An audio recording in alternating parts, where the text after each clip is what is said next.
Hero Alam জানেন না? Hero Alam এমপির দ্বারে বারবার মার খাচ্ছে, আবারও সিদ্ধান্ত নিচ্ছে হিরো আলম যে আমি আবার এমপি হব। ও মনে আবার মার খাওয়ার ধান্দাত আছে। কথা কর না কে? হিরো আলমের মতো এমপি পালায় না। আচ্ছা, হিরো আলম যদি সংসদে যায় কি বলেন?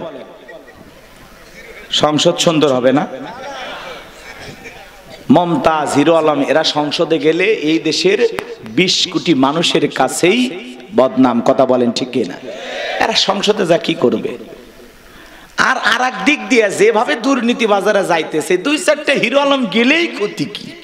কথা কয় না কথা। মানে দুর্নীতি বাজার চাইতে হিরো আলম ভালো। ও নাচানাচি করে টাকা কামাবে আর যা পাবে জনগণকে দিবে। মাঝে মাঝে ছেলেটার মন ভালো, বন্যায় মানুষকে সহযোগিতা করে, দেখি তো। আমাদের বগুড়ারই এর পাশাপাশি বাড়ি। কয়েকদিন আগে বউ তালাক দিয়ে দুধ দিয়ে গোসল করছে।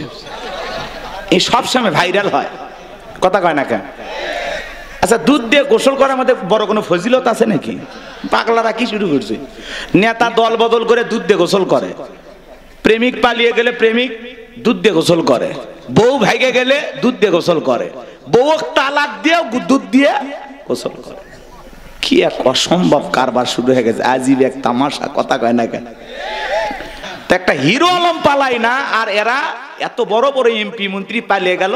16টা বছর দেশের জনগণের জন্য কি করলো যে পালান লাগলো? পালায় কারা? চোর ডাকাতেরা। কথা কয় না কেন? ভালো মানুষ পালাবে? তা আপনারা গেলেন কেন ভাই? আসেন তো, দেশে তো আবার আসেন তো, খেলাটা জমুক তো, সামনে খেলা হবে বলতো না? ঈদ যায়, ঈদ আসে, আন্দোলন হয় না। আছে মালটা আছে। হিরো আলম পালালো না, এরা পালালো। কথা কয় না কে? মন্ত্রীরা সব কোথায় গেল? বলবো এক লাইন, রাগ করবেন না? মন্ত্রীরা সব কোথায় গেল? এমপিরা সব কোথায় গেল? কোথায় কাদের কাকা? ওদের সারা দেশটা এখন লাগে ফাঁকা ফাঁকা। আইন মন্ত্রী আটকে গেল আইনেরই ফাঁকে, দাড়ি সারা দরবেশটারে ভণ্ড ভণ্ড লাগে। দাড়ি কাটে নৌকা চড়ে পালাছে, জীবন দেশে তাও নৌকা ছাড়েনি। আছে না নাই? কি জিনিস? আচ্ছা, সেই দিন ব্যাগের মধ্যে কয় কোটি টাকা আসলো জানেন না? নৌকালা মজা মারিছে। নৌকালার যে লাভ আছে 2-3 বস্তা টাকা আসলো জানেন। আর একটা ওদের বিচারপতি মানিক, শোনেননি? হাই রে বাবা, ওই নিয়ে গেছিল 95 লক্ষ টাকা। মাঝি দেখে চিন্তা করছে, কে রে, এটাই তো কালামানিক। কয়েকদিন আগে টকশোতে এক মহিলাকে অপমান করলো, রাফিস।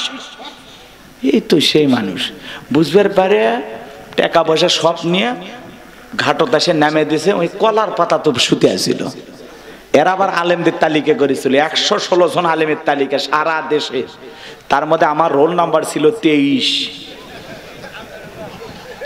আমার মতো গাইবান্ধার মফিজ বক্তা আমাকে ওরা সিরিয়ালে রাখছে কি ওয়াজ করার জন্য না? এই পূজা আর বৈশাখ নিয়ে ওয়াজ করার কারণে। আমি যে বলছি যে বৈশাখ মুসলমানের সংস্কৃতি না, কথা বোঝেননি? ওরা তখন বলছে এত সুন্দর একটা অনুষ্ঠানের বিরুদ্ধে কথা কইছে এই বক্তা। আর ওই যে বলেছিলাম ধর্ম যার যার উৎসব সবার, এই স্লোগান মুসলমান দিতে পারে না। হিন্দুদের উৎসব হিন্দুদের, মুসলমানের উৎসব সবার হতে পারে, কিন্তু অমুসলিমের উৎসব শুধু তাদের। খ্রিস্টানদের উৎসব খ্রিস্টানের, মুসলমানের উৎসব মুসলমানের, ধর্ম যার উৎসব তার। এই কথা বলে অনেক ওয়াজ করছি, ওইদিকে যাওয়ার সুযোগ নাই। ওরা মনে করেন সেই 12 পৃষ্ঠা না 13 পৃষ্ঠা আমার এই পুরো ওয়াজ কপি করে লিখছে। যাক, ওরাও যে আমার ওয়াজ শুনছে আমি খুবই খুশি হয়েছি। আর 116 জনের মধ্যে যে আমারে ওরা আসছে, এতে খুশি হয়েছি না? খুশি হয়েছি, ওদের ধন্যবাদ। তাহলে বোঝা গেল এই দেশের রাম বাম নাস্তিকেরা আমাদের কথা শোনে, ওদেরকে ধন্যবাদ জানায়। শুনতে শুনতে একদিন ওরাও আল্লাহ আল্লাহ হয়ে যাবে। কথা কোন ঠিক না? দাড়ি সারা দরবেশটারে ভণ্ড ভণ্ড লাগে, পালকের জল খেল, পলকের জল খেল, কামিয়ে নেটের চাকা, ওদের সারা দেশটা এখন লাগে ফাঁকা ফাঁকা। ডায়লগ দিত, পালাবো না পালাবো না যায় না তাদের দেখা, ওদের সারা দেশটা এখন লাগে ফাঁকা ফাঁকা। কোথায় গেল সংসদেতে মমতাজের গান, কোথায় গেল হযরত বলা স্বামী ওসমান। 70 রাকাত তাহাজ্জুদ পড়তো, বিরাট বড় আল্লাহর ওলি দাবি করতো। 5 আগস্টে 24 সালে ভাগ্যে কি আছে আল্লাহর ওলিরা জানতো না, এরা খালি করছে 41 41 41 41। আল্লাহ 24 তোদের জীবনের খাতা। আমরা তো ভেবেই নিয়েছিলাম মৃত্যু পর্যন্ত এদের থামাবি কে, এরকম ধরেই নিয়েছিলাম, কিন্তু যা খেলাইছে আসমানের মালিক খেলাইছে, আমরা কিছুই করিনি। কথা কয় না? আমরা কিছু করছি? কিচ্ছু করিনি। ওই খালি 4 তারিখে রাস্তার নামছি আর 5 তারিখে পতাকা নিয়ে মিছিল করছি। সত্যি তাই নয়? কথা কয় না গো। এই 4 তারিখে আপনারা সবাই রাজপথে নামেননি? অধিকাংশ মানুষ নামছিলেন, বউ বাচ্চা সবাই মিলে নামছিলেন।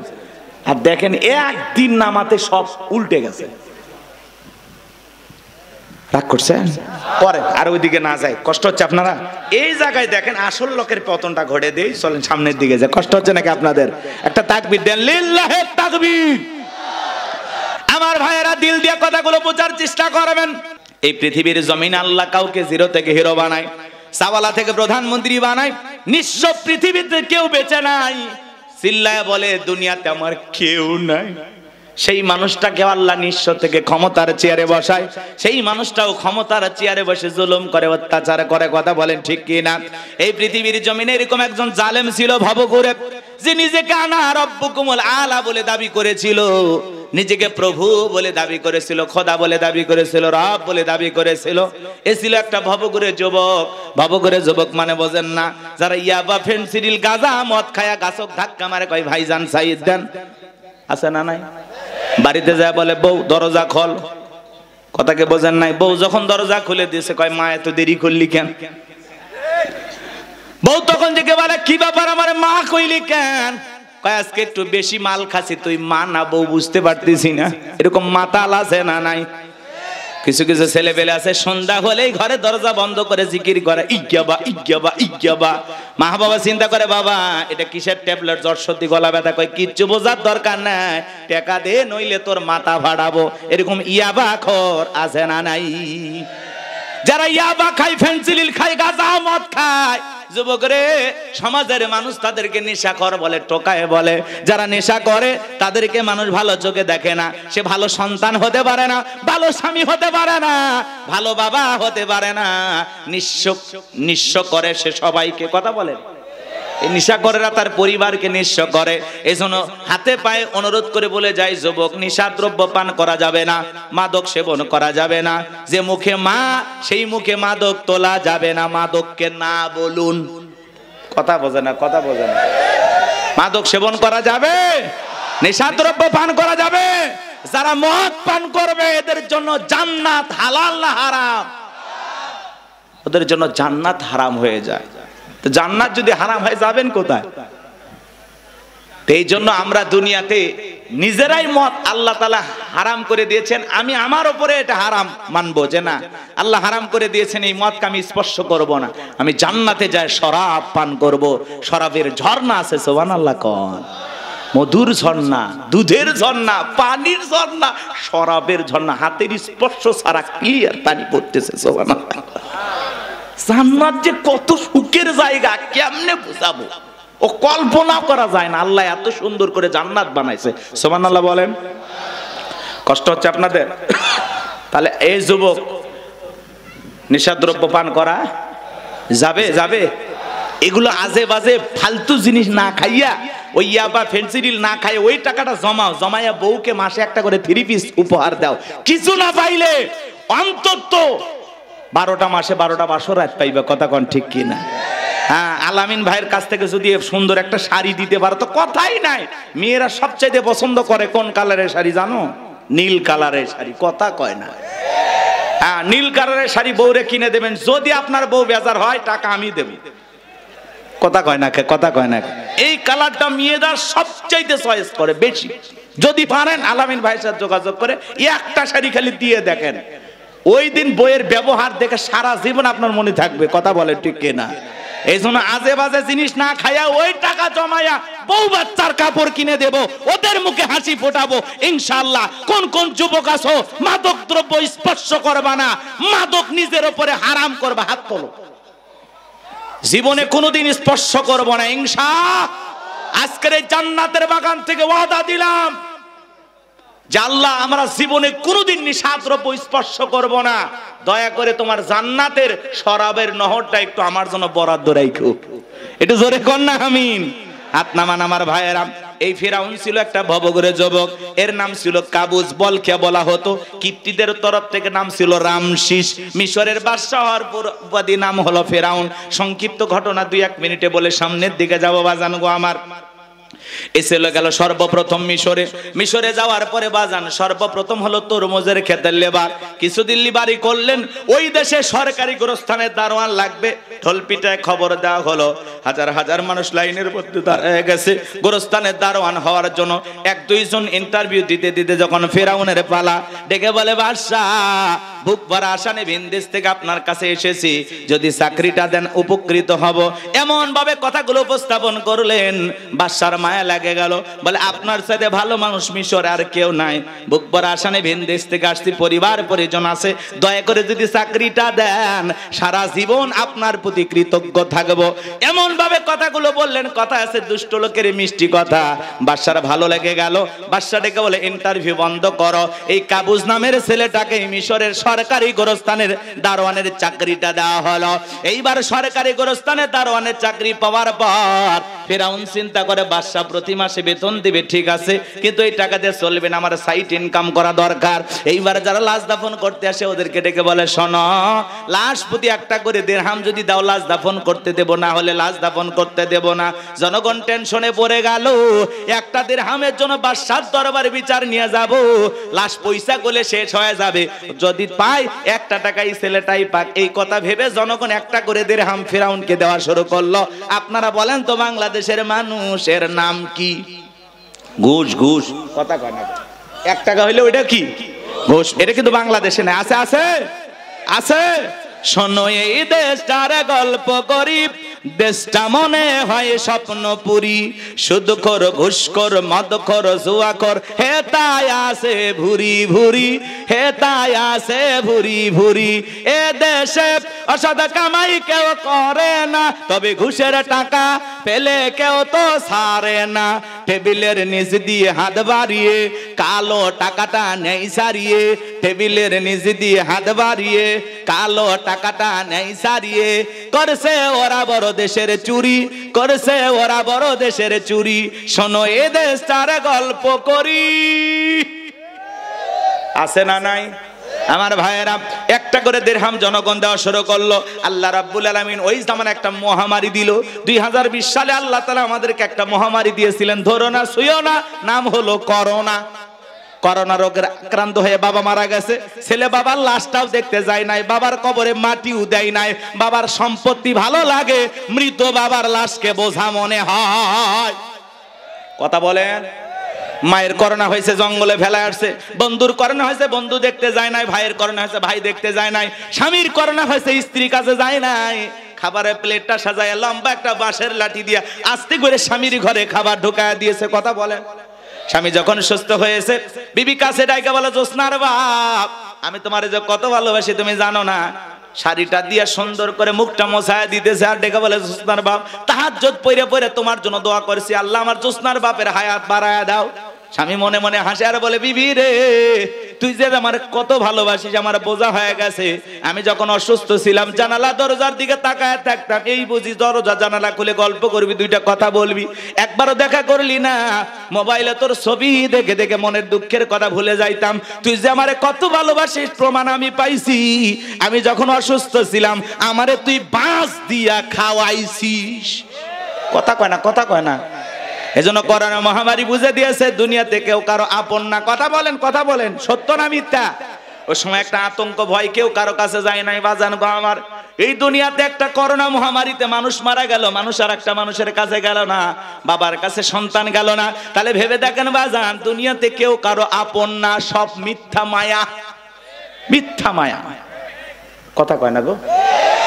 আপনি কি মনে করেন আপনি মারা গেলে আপনার পরিবারের লোকজন আপনাকে ছাড়া অচল হয়ে যাবে, তারা ভেঙে পড়বে? কিচ্ছু হবে না তাদের। আপনি মরে গেলেও আপন গতিতে আপনার পরিবারের লোকজন তাদের জীবন সাজাবে। আপনার জন্য কি অপেক্ষা করবে না? আপনার জন্য পৃথিবীর কোনো কিছু থেমে থাকবে না, না দোকান, না ব্যবসা প্রতিষ্ঠান, না আপনার স্ত্রী, না আপনার সন্তান, না আপনার ব্যবসা বাণিজ্য, ক্ষেত খামার, কোনো কিছুই থেমে থাকবে না। আপনি মরে গেলেও সব আপন গতিতেই চলবে। কথা বলে ঠিক কিনা? বরং আমরাই বেশি বেশি ভাবতেছি যে আমি মরে গেলে আমার পরিবারের কি হবে না হবে। ওদের কথা ভাবতে গিয়ে আমরা আখিরাত ভুলে গেছি। এজন্য আসুন আখিরাতকে টার্গেট করি। কথা কয় না কেন? আখিরাতকে টার্গেট করি। এর মধ্যে দুনিয়া যতটুকু হয় হইলেও আলহামদুলিল্লাহ, না হইলে আলহামদুলিল্লাহ। কথা বলে ঠিক কিনা? কিন্তু বেশি দুনিয়াকে টার্গেট করলে আখিরাত আমাদের কাছ থেকে দূরে সরে যাবে। এজন্য আমরা দুনিয়া টার্গেট করব না, আখিরাত। আমাদের কার প্রয়োজন বেশি? আল্লাহকে প্রয়োজন দরকার না? তাহলে আখিরাতকে টার্গেট করতে হবে। এই পৃথিবীতে আল্লাহ হলো আমাদের সবচাইতে আপন। স্ত্রী বলেন, সন্তান বলেন, সবাই স্বার্থ স্বার্থ স্বার্থ ছাড়া কেউ আপনাকে চেনে না। পুরুষ হলো টাকা কামানোর মেশিন। পুরুষের টাকা আছে, পুরুষের পাশে সবাই আছে। পুরুষের টাকা নাই, পকেট ফাঁকা, রাস্তার ভিক্ষুকও আপনার সাথে দেখা করবে না। কথা কর ঠিক কিনা? টাকা আছে, পুরুষের সম্মান আছে। টাকা আছে, পুরুষকে সবাই চেনে। কথাকে বোঝেন নাই? ওই যে গান শুনছেন না, গান শুনছেন, ওই দিকে যাবো না, রাগ করছেন আপনারা, তো রাগ করতেছেন। ওয়াজ কি করবো না দোয়া করবো বলেন? আচ্ছা বলেন তো, পুরুষ হলো প্রয়োজন মিটানোর মেশিন। টাকার প্রয়োজন, সম্পদের প্রয়োজন, কথা কয় না কে? এই প্রয়োজন মিটানোর জন্য আল্লাহ আমাদের দুনিয়ায় পাঠাইছে। কথা কি বুঝতে পারতেছেন বাজান? মন খারাপ করবেন না। যে কথা বলতে চাচ্ছিলাম বাজান, দিল দিয়ে কথাগুলো বোঝার চেষ্টা করবেন, গভীর মনোযোগ দেবেন, সামনে গেলে মজা পাবেন। হে যুবক, তোমরা নিরাশ হয়ে না, তোমরাও যুবক, আমিও যুবক, তোমাদের মনের দুঃখটা কি বুঝি। একটু অপেক্ষা করো, তোমাদের জন্য স্পেশাল কিছু আলোচনা মাথার মেমোরিতে সেভ করা আছে, সময় মতো ডাউনলোড দিয়ে শোনায়া দেব। মা বোন যারা বসে আছেন, মা একেবারে নিরাশ হবেন না। মা মহিলা প্যান্ডেলে মা বোনদের জায়গা হচ্ছে না, আমি শুনেছি। আর পাগলিদের জায়গা একটু বেশি লাগে। তারা ঘরেও যেরকম দখল করতে চায়, বাহিরে গেলে দখল করতেছে। কথা কন না কেন? এই যে মা বোনদের জন্য কিছু ওয়াজ করার দরকার আছে না নাই? কিছু বাঁকা পথে মা বোন চলে, বাঁকা পথে চলা মা বোনদেরকে ওয়াজের মাধ্যমে আজকে একটু সোজা করা হবে। একটু সময় দেন, সামনে যায়। আমার ভাইয়েরা চলেন সামনের দিকে যায় বাজান। ওই ডায়রিয়া কলেরা মহামারীতে হাজার হাজার মানুষ মারা গেল, আর ফিরাউনের পকেটে টাকা ঢুকলো। টাকা পাইতে পাইতে এত টাকার মালিক হয়ে গেল বাজান, টাকা রাখার কারোর কোনো জায়গাই নাই। এবার বাদশার দরবার একদিন চলে আসছে। বাদশা, আমার কাছে কিছু টাকা পয়সা আছে, এলাকায় যারা গরিব মানুষ খাজনা দিতে পারে না, দুঃখী মানুষ খাইতে পারে না, আমি তাদের একটু জনসেবামূলক কাজ করতে চাই। বাদশাটাকে বলে, বাবা এ তো ভালো উদ্যোগ, তোমার মতো ছেলে ঘরে ঘরে জন্ম নেওয়া দরকার। এইবার জনগণের সেই সমস্ত টাকাগুলো নিয়ে আসা, গরিব মানুষের মাঝে বিতরণ করলেন, খাজনা পরিশোধ করে দিলেন। বলেন তো টাঙ্গাইলের মুসলমান, বুঝে থাকলে বলেন তো টাকাগুলো ছিল কার? এ কথা কোন কথা কোন নেতা যে মাইক ধরে বলতেছে 5 লাখ দেব, ওই টাকা পাবে কোথা থেকে? আসমানের ফেরেশতারা প্যাকেট পাঠাবে নাকি? ভালো করে বুঝবেন কোন টাকা কোন জায়গায় যায়। আমাদের গাইবান্ধার আঞ্চলিক ভাষা একটা কথা বলে, মাছের তেল দিয়ে মাছ ভাজা। কথা কি বুঝতে পারতেছেন? জনগণের টাকা জনগণের মাঝে বিতরণ করে ফাও ফাও বাহাবা পাইলু। জনগণটিকে বলে, আহারে রাজ্যের বাদশা যদি এই ব্যক্তি না হয়া গোরস্থানের ছেলেটা হইতো, না জানি আমাদের কপাল খুলে যেত। নির্বাচনের আগে একটু জনসেবামূলক কাজ করার দরকার আছে না নাই? আমার এলাকায় এক নেতা কাঁচা রাস্তা, মানে মাটি রাস্তা বোঝেন তো বাজান, ইট পাটতেছে, 2 গাড়ি ইট পাটতেছে। মানুষজন বলে, বাবা ইট পাটতেছে, তুমি তো এখনো নেতা হয় নাই, কারণটা কি?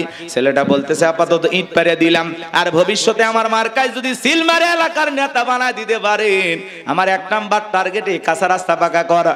এই রাস্তা দিয়ে আপনাদের ছেলে মেয়ে স্কুলে যাইতে পারে না, আপনারা হাটে বাজারে যাইতে পারেন না, মাঝে মাঝে আপনাদের কথা মনে হলে রাতে ঘুম আসে না। কি অভিনয়! নেতা হতে গেলে অভিনয়ও জানার দরকার আছে তো না? কথা কয় না।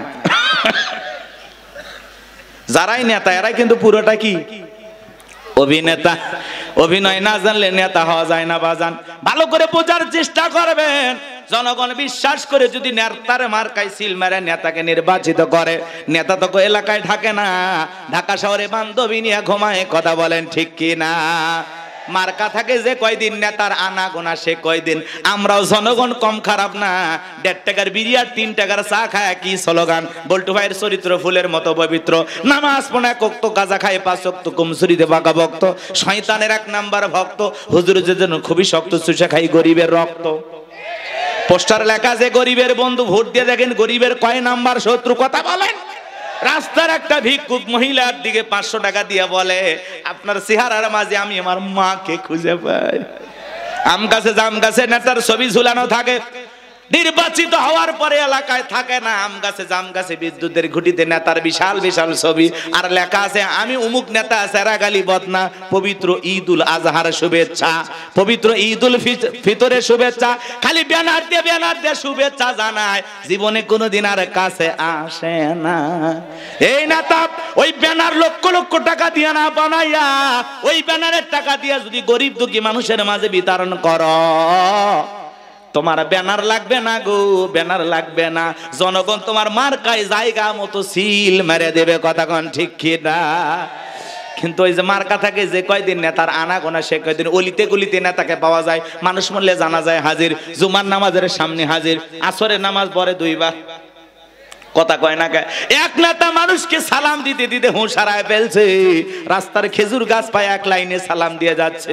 কর্মী যায় চাপে ধরে কয়, নেতা এটা মানুষ না খেজুর গাছ। নেতা বলতেছে আমি মনে করছি এটাও ভোটার। কথাকে বুঝতে পারতেছেন বাজান? এই জন্য আপনাকে আমাকে পরিবর্তন হওয়া লাগবে বাজান। বারবার ওদের কথাই ভোলা যাবে না, ভোলা যাবে না। আমাদেরকে ভালো হওয়া লাগবে। মনে রাখবেন বাজান, দেশের জনগণ 1 নাম্বার, নেতাও 1 নাম্বার হবে। আপনি যদি পরিবর্তন করতে চান, অবশ্যই সমাজটাকে পরিবর্তন করতে পারবেন। এই জন্য আগে নিজের ভালো হওয়া লাগবে।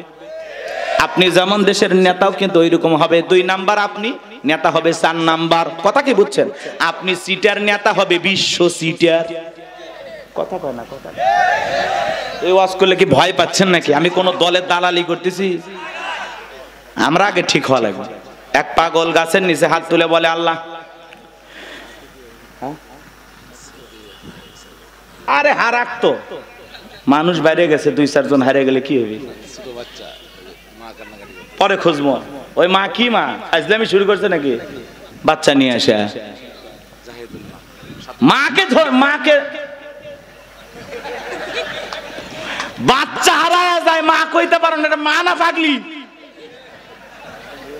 হ্যাঁ, বাচ্চাকে কন্ট্রোল করবেন না। এ বাবা জাহিদ, এ তোমার মা কান্না করে, আসো বাবু আসো। সাতুটিয়ে বাড়ি। ও মা, এত আলা ভোলা হলে স্বামী একদিন আর একজনের হাত ধরে চলে যাবে, টের পাবেন না। হ্যাঁ, একটু বাচ্চা কন্ট্রোল করবে পারে না কি মা। অনেক মা বোন আসছে, এসে বাচ্চা টাচ্চা রাইখে ওরা গল্পে লিপ্ত হয়ে গেছে। কেবু তোমার বিয়ে হয়েছে ওই মুখ জায়গায় না, তোমার স্বামী ভালো ব্যবসা করে, ও গল্প করতেছে, বাচ্চা নাই, টেরি বাচ্চা নাই, ও বু ফুবু চাচি খালা নিয়ে ব্যস্ত হয়ে আছে। আল্লাহ হেদায়েত দান করে। আর ওয়াজের মাঝখানে এরকম একটু বিনোদন দরকার আছে নাকি? হারায় গেলে আর কি কি সংবাদ আছে দেবেন, আমি বলে দেব। একটি বাচ্চা হারিয়ে গেছে, নাম কি? জাহিদুল ইসলাম। বাবা জাহিদুল, তুমি কোথায় তুলতেছো ফুল? তোমার মা কান্নে হয়ে গেছে ব্যাকুল, তাড়াতাড়ি করে আসো। জাহিদুল চলে আসবে। মা আর কান্দেন না, বসে থাকেন। বাচ্চা হারাই নাকি এখনকার পোলাপান? এক করতেছেন নাকি আপনার? একটা তাকবীর দেন, লিল্লাহি তাকবীর। এক পাগল গাছের কোন গাছ? তেঁতুল গাছের নিচে হাত তুলে বলে আল্লাহ। তেঁতুল গাছে রাজশাহীর ফজলি আমদে, রংপুরের হাড়িভাঙ্গা দে, সাফাই নবাবগঞ্জের কাঠি মন দে, নওগাঁশা পাহাড়ের আমরুপালি দে। আল্লাহ বলে পাগল রে, চোখটা খুলে দেখ কোন গাছের নিচে দোয়া ধরেছিস। তেঁতুল গাছের নিচে দাঁড়ায়া। কিয়ামত পর্যন্ত আমসালে যেমন পাওয়া যাবে না। নির্বাচনের আগে 500 টাকা, 1000 টাকার বিনিময়ে, 200 টাকার বিনিময়ে নিজের পবিত্র আমানত ভোট বিক্রি করে দেশে উমরের মতো নেতা চাইলে পাওয়া যাবে না। এজন্য আগে আপনাকে ঠিক হওয়া লাগবে। আপনি যখন বলেন আল্লাহ আমার নেতাদেরকে উমরের মতো আদর্শবান নেতা বানাও, আল্লাহ তখন হাসে আর বলে উমরের দেশে থাকার মতো জনগণ কি হতে পেরেছিস? আগে নিজে ঠিক হ। কথা বল। এই যে আমার সাকাওয়াত ভাই ওয়াজ করলো, নামাজও পড়ে সুদও খায়, আপনি যখন সুদ খায় মুনাজাত করেন রব্বানা আতিনা ফিদ দুনিয়া, আল্লাহ বলে তোর মতো সুদখোর হারাম করে দোয়া কবুল হবে না। সুদ খায় ঘুষ খায় হাত তুলে দোয়া আল্লাহ মাফ করে দে, ভালো হয় যান। আপনি জানেন না সুদ খাওয়া হারাম, ঘুষ খাওয়া হারাম, খাইতেছেন কেন? মজা লাগে, টাকায় টাকা বাড়ে, কারেন্ট সুদ, ওরে বদমাইশ। আল্লাহ হেদায়েত দান করেন, জোরে বলেন না আমিন। কষ্ট হচ্ছে নাকি আপনাদের? আমার ভাইয়েরা দিল দিয়ে কথাগুলো বুঝে যান। আমি যে কথা বলতে চাচ্ছিলাম, তালুকদার বংশের মতো যদি কলিজাটা বড় হয়, বাপের বেটা যদি হয়ে থাকেন, ডান হাতটা তুলে বলেন হুজুর যতদিন বেঁচে থাকবো নির্বাচনকে কেন্দ্র করে চা বিড়ি পান সিগারেট খাবো না, একটা টাকাও কোনো নেতার কাছ থেকে নেব না, সৎযোগ্য নির্ভীক আল্লাহওয়ালা সমাজের নেতৃত্ব দেওয়ার মতো উপযুক্ত নেতাকে আগামীতে ভোট দিয়া নির্বাচিত করব। হাত তুলে ওয়াদা দেন, পারবেন তো ইনশাআল্লাহ? আপনার ভোটে যেন কোন চোর ডাকাত সন্ত্রাস এলাকার বিপুল পরিমাণের লুটপাটকারী ব্যক্তি যেন ক্ষমতার চেয়ারে বসতে না পারে। আঙ্গুলের ছাপটা দেওয়ার আগে চিন্তা করা লাগবে, আমার ভোটে কোনো মোসারু গাঁজারু মাদারু সুদারু আপনার ভোটে নির্বাচিত হয়ে যেন ধর্ষণ না করতে পারে, দেশের টাকা বিদেশে পাচার না করতে পারে। এমন নেতাদেরকে 54 বছরে দেখেছেন, আগামীতে যা করবেন বুঝে শুনে করা লাগবে। ভাবিয়া করিও কাজ, করিয়া ভাবিও না, পাথর দিয়ে মানুষকে করবে খুন, এমন নেতা সমাজে প্রয়োজন নাই। কথা বলেন ঠিক কিনা? চলে না বাজানো, সামনের দিকে যায়, কথা মনে একটু বেশি হয়ে গেল, মন খারাপ করছেন। হক কথা বলা লাগবে, অবস্থা যেমনই হোক বাজান, দিল দিয়ে কথাগুলো শুনে যান। নির্বাচনের আগে একটু জনসেবামূলক কাজ সবাই করে, আর নির্বাচনের পাতিলে যে চাটা রান্না হয়, বৃষ্টি হওয়ার পরে খেরে পালা নিচ দিয়ে যে পানি যায়, ওইটা রং আর ওই পাতিলের চায়ে রং সমান। কথা কন ঠিক কিনা? এজন্য একটা চা খায়া বিড়ি খায় সিগারেট খায়া নিজের পবিত্র আমানতটা বিক্রি করবেন না, মাথায় থাকবে। আল্লাহ হেদায়েত দান করেন। চলেন সামনের দিকে যাই বাজান। এইবার মিশরের মন্ত্রী মারা গেল, নির্বাচন শুরু হয়ে গেল। আগে তো জনগণের মন কায়রে নেছে, সবাই বলে ভোট দিবা কোনখানে? কয় ফেরাউন যে মার্কাদার আছে তার মাঝখানে। এক চান্সে সবাই মিলে ফেরাউনকে ভোট দিয়া মিশরের মন্ত্রী বানায় দিল। কিছুদিন পরে আল্লাহর খেলা বোঝা বড় দায়, বার্ধক্যজনিত কারণে মিশরের বাদশা মারা গেল, সিংহাসন ফাঁকা হয়ে গেল। ফেরাউন সমস্ত জনগণ আর নেতাদেরকে ডেকে বলে, দেশের জনগণ শোনো দিয়া, দেশের বাদশা মারা গেছে, বাদশা ছাড়া একটা দেশ চলতে পারে না, তোমরাই বলো মিশরের বাদশা হবে কে?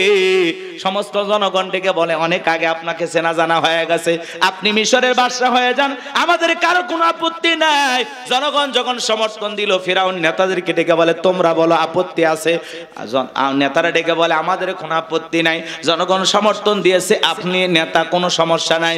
এইবার সবার সমর্থন পাইয়া মিশরের বাদশা হয়ে গেল, ক্ষমতার চেয়ারে বসে। ঠিকই রাতের বেলায় ফিরাউন ঘুমাইতে যায়, চোখে আর আরামের ঘুম আসে না, ঘুম থেকে লাফায় লাফায় ওঠে।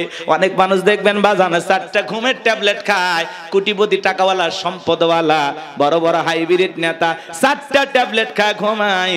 এরপরে রাত 2টার দিকে ঘুম থেকে উঠে সিসি ক্যামেরার ফুটেজ তালাশ করে, কেউ ঢুকছে নাকি মারার জন্যে। কারণ বিল্ডিং এর প্রত্যেকটা জায়গায় খালি দুর্নীতির গন্ধ, জুলুমের গন্ধ, মানুষ মারার গন্ধ, মানুষকে প্রতারণা ধোঁকা দেওয়ার গন্ধ। কথা বলেন না কেন?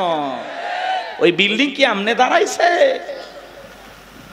রাগ করতেছেন আপনারা? এ বাজান গো আমার, লম্বা করব না। ধনী মানুষ টাকাও আছে, সম্পদও আছে, দামি বিছানা আছে, দামি খাট আছে, কিন্তু ঘুমটা নাই। আর গরিব রিক্সা চালায়, ভ্যান চালায়, মাঠে কাজ করে, আলু ভর্তা দিয়া, ডাল ভাজি দিয়া, সবজি দিয়া ভাত খায়, বউকে কোলে নিয়ে ঘুমায়, কি আরামের ঘুম। কথা বলেন না কেন? আর ধনী স্বামী স্ত্রীর মধ্যে দাউ কুড়ালের সম্পর্ক, বউ আলাদা খাটে, স্বামী আলাদা খাটে, ইয়া তো ধনী হয়ে গেছে, এখন স্বামী স্ত্রীর মধ্যে মহব্বত ভালোবাসাই নাই। আছে না না এরকম পরিবার? ওই দিকে আর যাচ্ছি না বাজান, সামনে গেলে মহিলাদের ওয়াজ করব, চলেন না যাই। যে কথা বলতে যাচ্ছিলাম বাজান, ফিরাউনের চোখে ঘুম নাই, তার দরবারে জ্যোতিষী ছিল 400 জ্যোতিষী লিডারের নাম দবিরা, বয়স হলো 320 বছর। দেখে বলে, দবিরা কেন জানি রাতের বেলায় ঘুমাইতে পারি না, আজে বাজে স্বপ্ন দেখে লাফায় লাফিটি, কারণটা কি? দবিরা এবার দেখে বলে, নেতা অপেক্ষা করেন, একটু আমাকে সময় দেন। দবিরা সময় নিয়ে ভাগ্য গবেষণা করে বলে, নেতা যদিও ছিলেন ভবঘুরে যুবক, তরমুজের ক্ষেতের লেবার, গোরস্থানের দারোয়ান, এরপরে মিশরের মন্ত্রী, বর্তমান রানিং বাদশা, আঙ্গুল ফুলা কলার গাছ। কিন্তু আপনার ভবিষ্যৎ জীবন বড় অন্ধকার। আগামী 3 মাসের মধ্যে বনি ইসরাইল সম্প্রদায়ের ভিতরে মুসা নামের একটা ছেলে জন্মগ্রহণ করবে। ওই মুসার কারণে রাজত্ব পাওয়ার ক্ষমতা থাকবে না নেতারে, এমনকি আপনার জীবনও যাওয়ার সম্ভাবনাও দেখা যায়। এই কথা শোনার পরে ফিরাউনের মাথা ঠান্ডা না গরম? খালি গরম। মানে নবীরা যদি বলতো মুসা আসবে খানকা বানায় বসে বসে জিকির করবে, তাহলে মাথা গরম করতো না। আজও বাংলাদেশের দিকে তাকায় দেখবেন, যারা খানকা বসাইয়া জিকির করতেছে, লাফালাফি করতেছে, নারী পুরুষ একত্রে হইয়া ঢোলক বাজায় জিকির করে আর গান গায়, দেখেন না কয় পানির ভিতর জ্বললে বাতি ঝড় বাতাসেও নেবে না, ল্যাংটা বাবার মুরিদ হইলে নামাজ রোজা লাগে না। যেই পীর সাহেব বলবে নামাজ রোজা লাগে না, ওইটা পীর না টাটকা শয়তান। সিজদার মতো একটা সিজদা দিবি, জান্নাত পার হয়ে জাহান্নামের তলে পড়বি। আছে না নাই? লালন শাহর মাজারে দেখলেন না, মহিলারা গাঁজার কলকিতে টান মেরে খাইয়া বলতেছে আমি বিমানে উঠতেছি। প্রকাশ্যে জনগণের সামনে মাজার গুলোতে গাঁজা খাওয়া হয়, মাজারে গাঁজার কলকিতে এত ধোঁয়া ছাড়ে বাজান, রাস্তায় প্রশাসনের লোক দাঁড়িয়ে থেকে বলে মনে হয় ওরসের রান্না চলছে। এর কথা কন না কেন? ভণ্ডগুলো ভণ্ডামি করে যাচ্ছে আর বলে আমরা হকের দরবারে আছি। আছে না নাই? ভণ্ডামি পাইছেন, জায়গা পান না। পীর ছিল শাহজালাল, খানকাই পীর, রাজপথে বীর, নারায়ে তাকবীর হুঙ্কার দিয়েছে, গৌর গোবিন্দ ধুতি পরার টাইম পাইনি। কথা বলেন ঠিক কি না? এরকম শাহজালালের মতো পীর দরকার আছে না নাই? আল্লাহ ওয়ালা ভালো জিনিস, ওয়াকুনু মাস সাদিকিন। আল্লাহ বলে তোমরা সত্যবাদীদের সঙ্গী হও। যে পীরের পা থেকে মাথা পর্যন্ত নবীর সুন্নাত দিয়ে ঢাকা, যার চেহারার দিকে তাকাইলে আল্লাহর কথা স্মরণ হয়, এরকম আল্লাহ ওয়ালা যেখানে আমরা আছি সেখানে গাঁজাখোর, ভণ্ড, লালু বাবা, কালু বাবা, শিকল বাবা, তালা বাবা, যেখানে শয়তান আছে সেখানে। কথা বোঝা গেল? কোন ভণ্ডদের কাছে আমরা যাব না ইনশাআল্লাহ। কোন ভণ্ডের কাছে যাবেন না। পীর সাহেব নাই, মানুষ আছে কিনা তাও সন্দেহ। কবর মাজার বানায় রাখছে, লেখে রাখছে পাগলি শাহ রহমতুল্লাহ আলাই। ওপরে লেখে মাহবুব সোবান, ভারতের কামান, জামানার জামান। আছে না নাই? এক এক পীরের নাম, বাপ রে, আল্লাহ হেদায়েত দান করেন। ভণ্ড পীরের ওয়াজ বেশি করব না, কষ্ট হচ্ছে আপনাদের। এই ভণ্ডদের কাছে যাওয়া যাবে? এমনও পীর আছে মহিলা মুরিদ দেখলে মাথা ঠিক থাকে না, 2 হাত বাড়ায় বলে মাই আয়। মহিলা চিন্তা করছে এত বড় আল্লাহ ওয়ালা আমারে ডাকে, যদি বুকে না যায় জাহান্নামে জায়গা হবে না।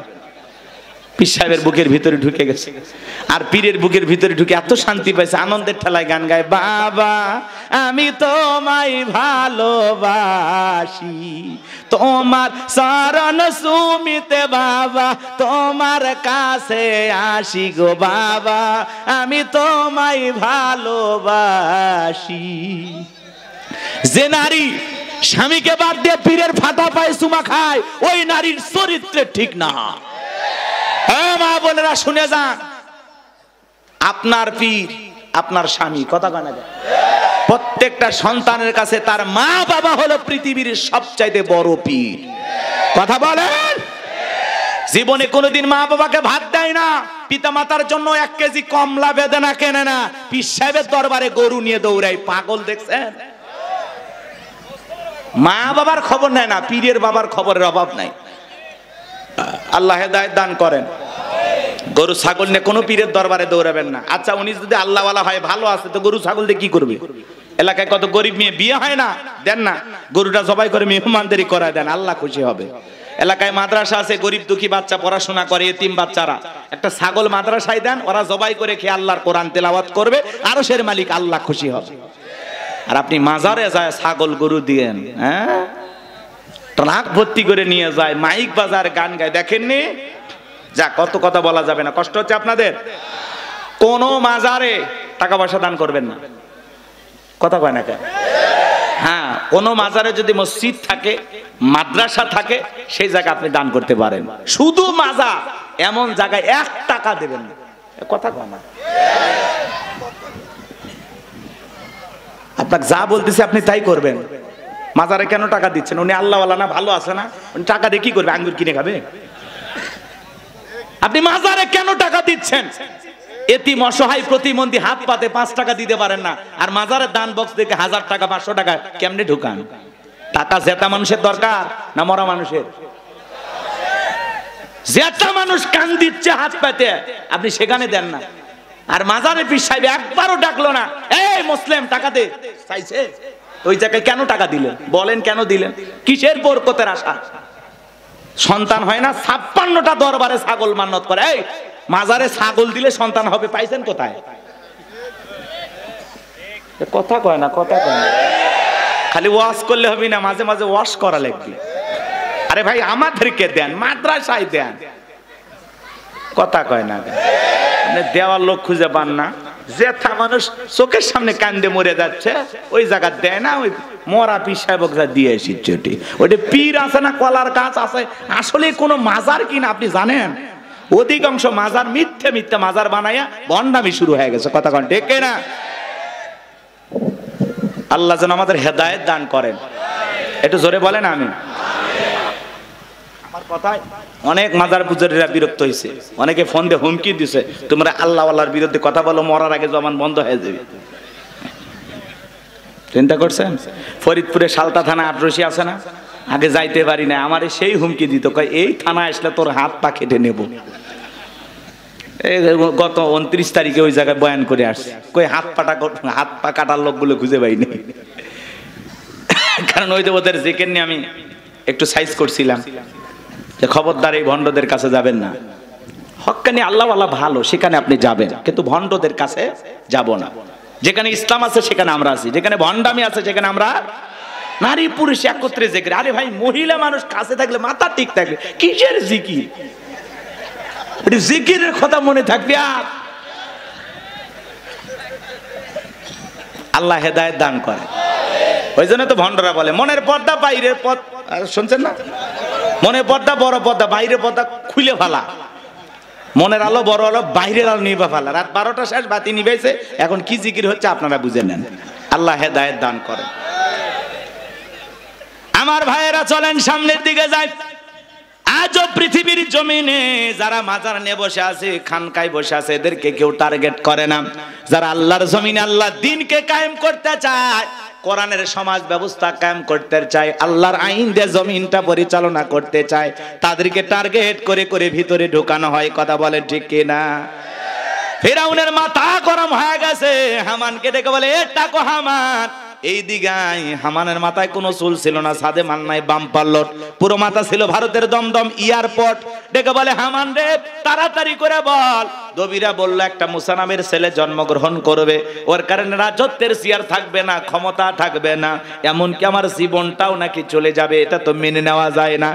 হামান ডেকে বলে, নেতা টেনশন নাই, মাইট ইজ রাইট, জোর যার মূল্য তার, পাওয়ার রাজত্ব আমাদের, ক্ষমতা আমাদের হাতে, আমরা যা বলবো মিশরের জনগণ তাই মানতে বাধ্য। বলে, কি করতে চাস? হামান ডেকে বলে, নেতা যত ছেলে সন্তান জন্মগ্রহণ করবে সবাইকে জবাই করে করে দুনিয়ার বুক থেকে বিদায় করে দেব, তাহলে আপনার শত্রু মুসার আগমন ঘটবে না।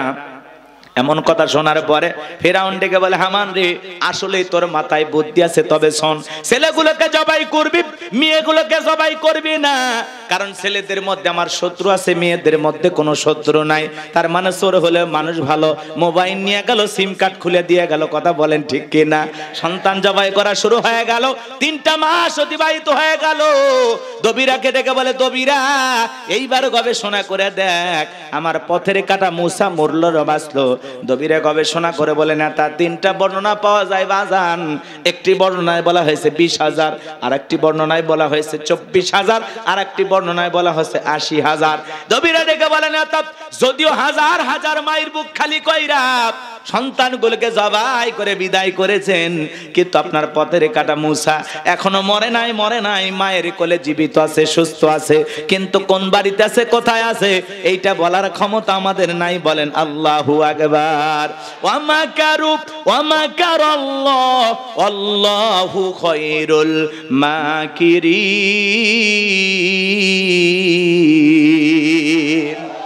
খেলা কার? আল্লাহ চাই মুসারে বাঁচাইতে, ফেরাউন চাই মারতে। ওর 14 গোষ্ঠী এক জায়গা হয় মুসের একটা পছন্দ জিততে পারবে না। কথা বলেন ঠিক কিনা? ফেরাউন রাগান্বিত হয়ে বলে, এ সেনাবাহিনীর দল, এতগুলো মারলি, আসলটাই মারতে পারলি না।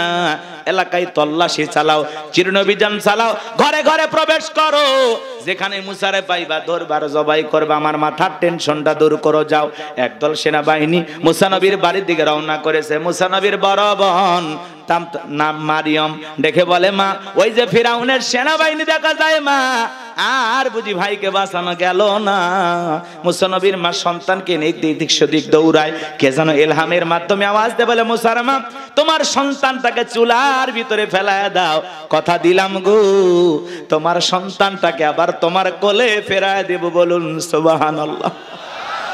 মুসা নবীর মা তাই করলেন। লম্বা ঘটনা বাজান সংক্ষিপ্ত করে বলে দিয়ে যায়, ফিরাউনের সেনাবাহিনী তল্লাশি চালাইয়া তন্ন তন্ন করে ঘর বাইরে সব জায়গায় খুঁজে তারা চলে গেল। এইবার মুসা নবীর মা চোখের কোনায় পানি নিয়ে কাঁদেন আর মনে মনে ভাবেন, সন্তান বুঝি আগুনে পড়ে কয়লা হয়ে গেছে। কাছে যায় তাকায়া দেখেন, না না, মুসা নবী আগুনে পড়ে নাই, মুসা নবী চুলার ভিতরে পড়ে মুস্কি মুস্কি হাসতেছি।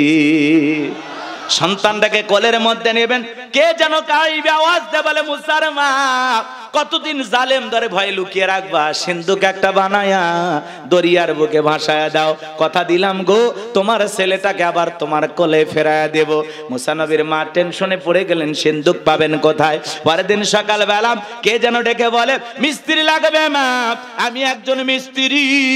মুসা নবীর মা ডাইকা বলে, মিস্ত্রি দিকে আসো। জীবনে কেউ মিস্ত্রি বলে চিল্লাইলো না, তুমি কিসের মিস্ত্রি, কি বানাইতে পারো? মিস্ত্রি ডেকে বলে, মা আপনি যদি মনে করেন এমন একটা সিন্ধুক আপনার দরকার, যে সিন্ধুকের ভিতরে আপনার সন্তানকে তুলে দরিয়ার বুকে ভাসায় দেবেন, ও মা চাইলে এমন একটা সিন্ধুক আমি বানায় দিতে পারি, তাই নাকি? বলে হ্যাঁ। মুসা নবীর মা ডেকে বলে, মিস্ত্রি তুমি তোমার মনের কথা বলেছ, এরকম একটা সিন্ধুকে আমার প্রয়োজন। মিস্ত্রি ডেকে বলে, মা কিছু যন্ত্রপাতি আছে, ধার দেবার জন্য পানির প্রয়োজন হতে পারে, আবার না হলেও চলবে, আপনি একটু ভিতর থেকে পানি নিয়ে আসেন। মুসা নবীর মা ভিতর থেকে পানি নিয়ে এসে দেখে মিস্ত্রি সুন্দর একটা সিন্ধুক বানায়া দাঁড়িয়ে আছে।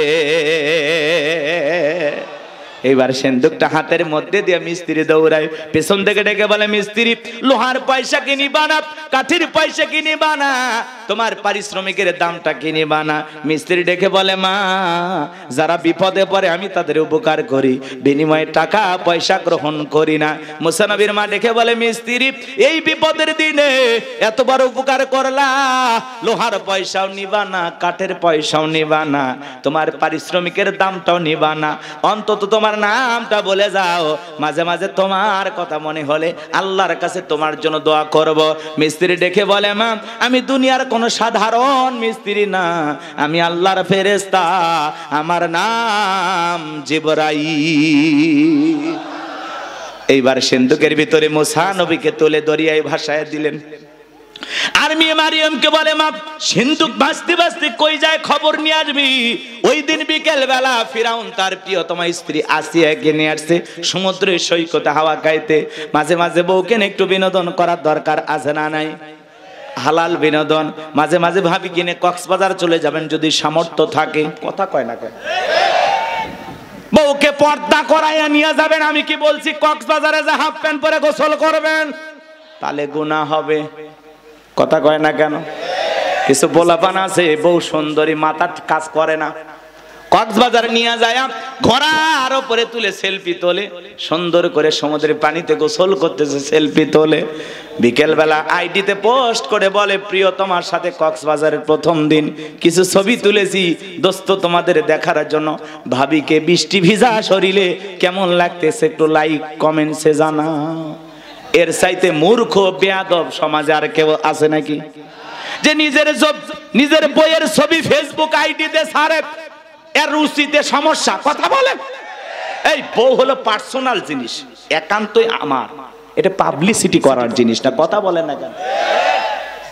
এমনিতেই মেয়ে মানুষ নিয়ে জ্বালায় আছি আমরা, তার উপর আবার বইয়ের ছবি ফেসবুকে ছাড়ে। কত পাগল আছে না? নাই ওই যে হুজুরে এখন একটা গান বানাইছে, শোনোনি? কথা কয় না কে? শুনছেন?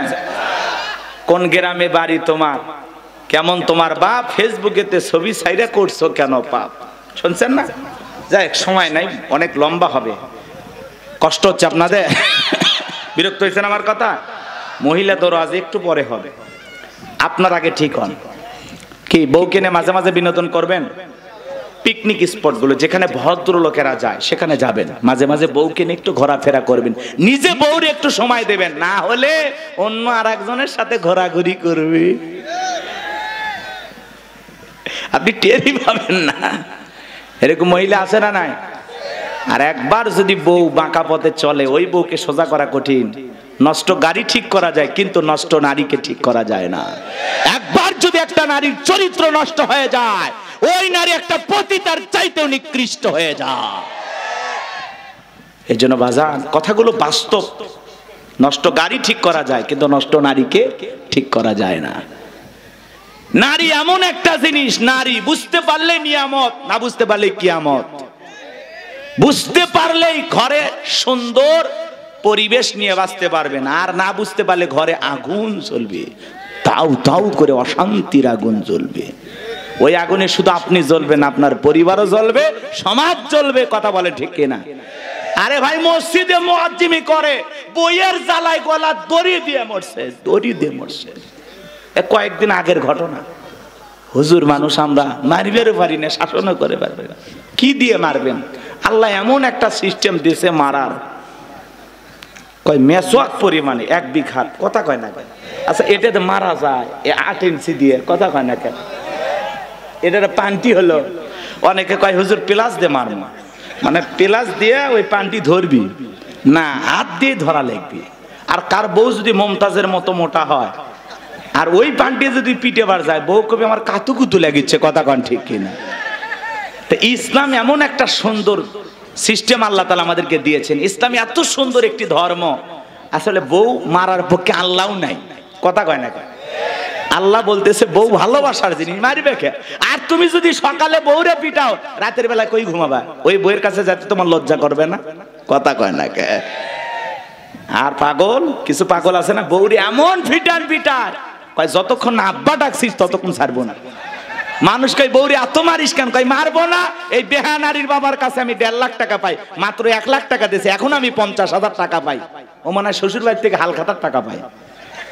এরকম যৌতুক লোভী কিছু আছে না? না, যারা যৌতুকের জন্য বউকে পিটায়, এরা হলো ছোট লোক। কথা বলেন, এরা সমাজের জঘন্য লোক। কথা বলেন। এই পুরুষ না টাকা ইনকাম কর, যা ইনকাম কর, শ্বশুরের টাকা লোভ কেন? কাঁচা পায়খানা খাওয়া যেমন হারাম, কন্যা পক্ষের কাছ থেকে জোর করে যৌতুক দাবি করা তেমনি হারাম। তো যৌতুকের টাকা না খায়, ওটা 2 কেজি খা। কি সাকত ভাই, মন খারাপ করতেছেন? এলে চলবে? রাগ করতেছেন নাকি আপনারা? এ ভাই, যৌতুক নিছেন নাকি আপনি? উঠতেছেন কেন? তাকবীর দেন, লিল্লাহে তাকবীর। আমার ভাইরা গভীর মনোযোগ দিয়ে শুনবেন বাজান। সামনের দিকে গেলে একটু কষ্ট হবে আপনাদের। কষ্ট হচ্ছে? চলেন, সামনে গেলে মজা পাবেন বাজান। এইবার ফিরাউনের ঘাটে সিন্ধুক চলে আসলো। সেনাবাহিনী সিন্ধুকটা ধইরা নেতার কাছে নিয়ে গেছে। ফিরাউন ডেকে বলে, সিন্ধুকটা খোলো তো দেখি। সিন্ধুকটা যখন খোলা হলো, সবাই তাকায়া দেখে সিন্ধুকের ভিতরে মনে হয় পূর্ণিমার চাঁদ উদয় হয়েছে। আসিয়ার চক্ষু শীতল হয়ে গেল। ফিরাউন দেখে বলে, তরবারি আন, জবাই কর। এইটাই মুসা। আসিয়া বলে, থামো, খালি মারাই শিখছো, এতগুলো মারলা তাও কি শান্তি পাইলা না? ও স্বামী, এই ছেলেটাকে মারার আগে আমার একটা প্রশ্নের উত্তর দাও। এই যে সিন্ধুকটা দেখা যায়, এমন কাঠ কি তোমার দেশে পাওয়া যাবে? ফিরাউন কাঠটা নাই রেসারে বলে, বিবি রে, এই সিন্ধুকের যেমন কাঠ, এমন কাঠ আমি কেন আমার বাপ দাদা 14 পুরুষও কেউ দেখে নাই। আসিয়া বলে, স্বামী, এটা ভিন দেশি কারো সন্তান, বাঁচতে বাঁচতে আমার দেশে আসছে। এই ছেলেটাকে আমি মারতে দেব না। এই ছেলেটাকে আমাদের পালক পুত্র হিসাবে লালন পালন করতে চাই। জোরে কোন মারহাবা। কথায় আছে, যেখানে বাঘের ভয় সেখানে রাত হয়। যারে খুঁজতেছে মারার জন্য, আল্লাহ তারই দায়িত্ব দিল লালন পালন করার জন্য। জোরে বলেন মারহাবা। আসিয়া যখন বলেছে, ছেলেটাকে আমি পালবো, একে আমাদের পালক পুত্র বানাবো। অনেক কঠিন স্বামী, কিন্তু মাঝে মাঝে বইয়ের আপত্তির কাছে দুর্বল হয়ে যায়। বলে ঠিক আছে মাইনা নিলাম। আসিয়া বলে শুধু মারলেই হবে না, ঢোল পিটায় খবর দাও ফিরাউনের ছেলে সন্তান যে দুধ পান করাবে মাসে মাসে তাকে বেতন দেওয়া হবে।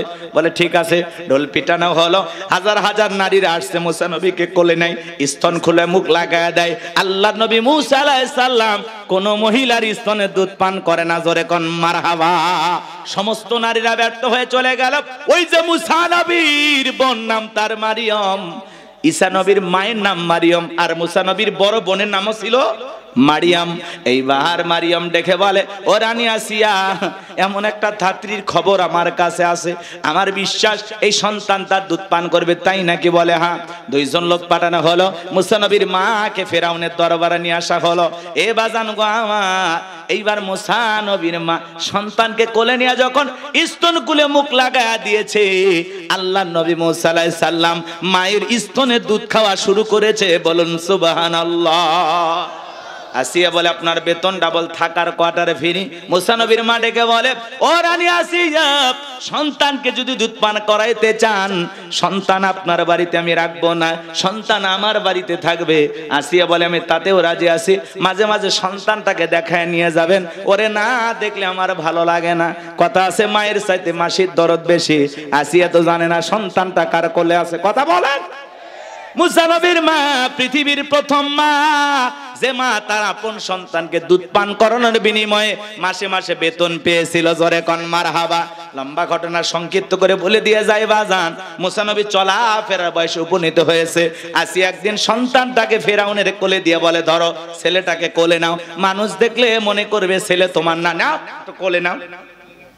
মাঝে মাঝে দেখবেন মা বোনের রাগ করলে সন্তান কোলে নিয়ে এসে স্বামীর কোলে দেয়, দেখেন না? সামলাও তো সামলাও, ক্যাসেট প্যাপো ভ্যাপো ভাল লাগে না। কথা কয় না কে? এই সন্তানটাকে একটু সামলাও তো, বাপু জ্বালাইলো ইয়েও জ্বালাইলো, বাপু হারামি আমার পেট থেকে হচ্ছে ডবল হারামি। কথা কয় না? কথা কয়। এরকম মা বোনেরা বলে না? সন্তান খারাপ হলে হবে না, ওর বাপ খারাপ, ওর মা খারাপ, ওর বংশ খারাপ, আছে না নাই?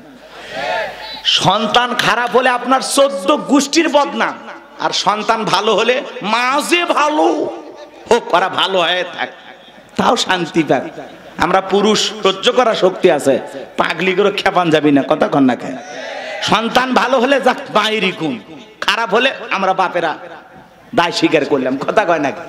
কি বলেন? দোষ নিলেন তো? খারাপ হলে আমাদেরই, আমরা খারাপ, আমাদের বংশ খারাপ। আর ভালো হলে যা, তোরা ভালো, তোর মাও ভালো, তোর বংশ ভালো, তোর নানিও ভালো। কি কয়? রাগ করতেছেন মনে হয়। আমার ভাইয়ারা গভীর মনোযোগ দিয়ে কথাগুলো শুনে যাবেন। এইবার আসিয়া ভিতরে চলে গেল, ফেরাউন মুসা নবীকে ভালো করে বুঝবেন কোলের মধ্যে নিয়া, কি সুন্দর চেহারা, কাফের হওয়ার পরে মায়া লাগছে। কি লাগছে? চুমা খাওয়ার নিয়তে ঠোঁটটা যখন বাড়াইছে বাজান, এমন একটা কচি হাতে 12 মণ ওজনের থাপ্পড় লাগায় দিয়েছে। এক থাপ্পড় খায়া ফিরাউন চিৎকার মেরে উঠছে।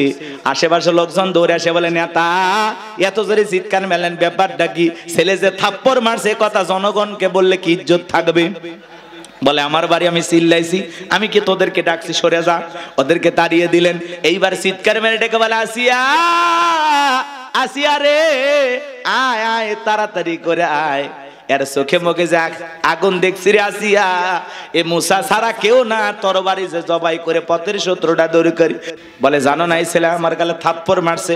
আসিয়া বলে ঢং করা জায়গা পাও না, এই ছোট মানুষ তোমাদের কোনোদিন তোমার গালে থাপ্পড় মারতে পারে? ভালো করে বোঝার চেষ্টা করবেন বাজান। ফেরাউন ডেকে বলে, বিবিরে কেমনে তোরে বুঝাবো, এর চোখে মুখে যে আগুন দেখছি আর থাপ্পড়ে যে ওজন দেখেছি রে আসিয়া, আমার মন ডাইকা কয় এই ছেলেটাই ভবিষ্যতে মুসা হবে। আসিয়া বলে না, ছেলেরা আমার কোলে দাও, ফাজলামি বাদ দাও। এখানে আরো কিছু ঘটনা আছে, বলার সুযোগ নাই।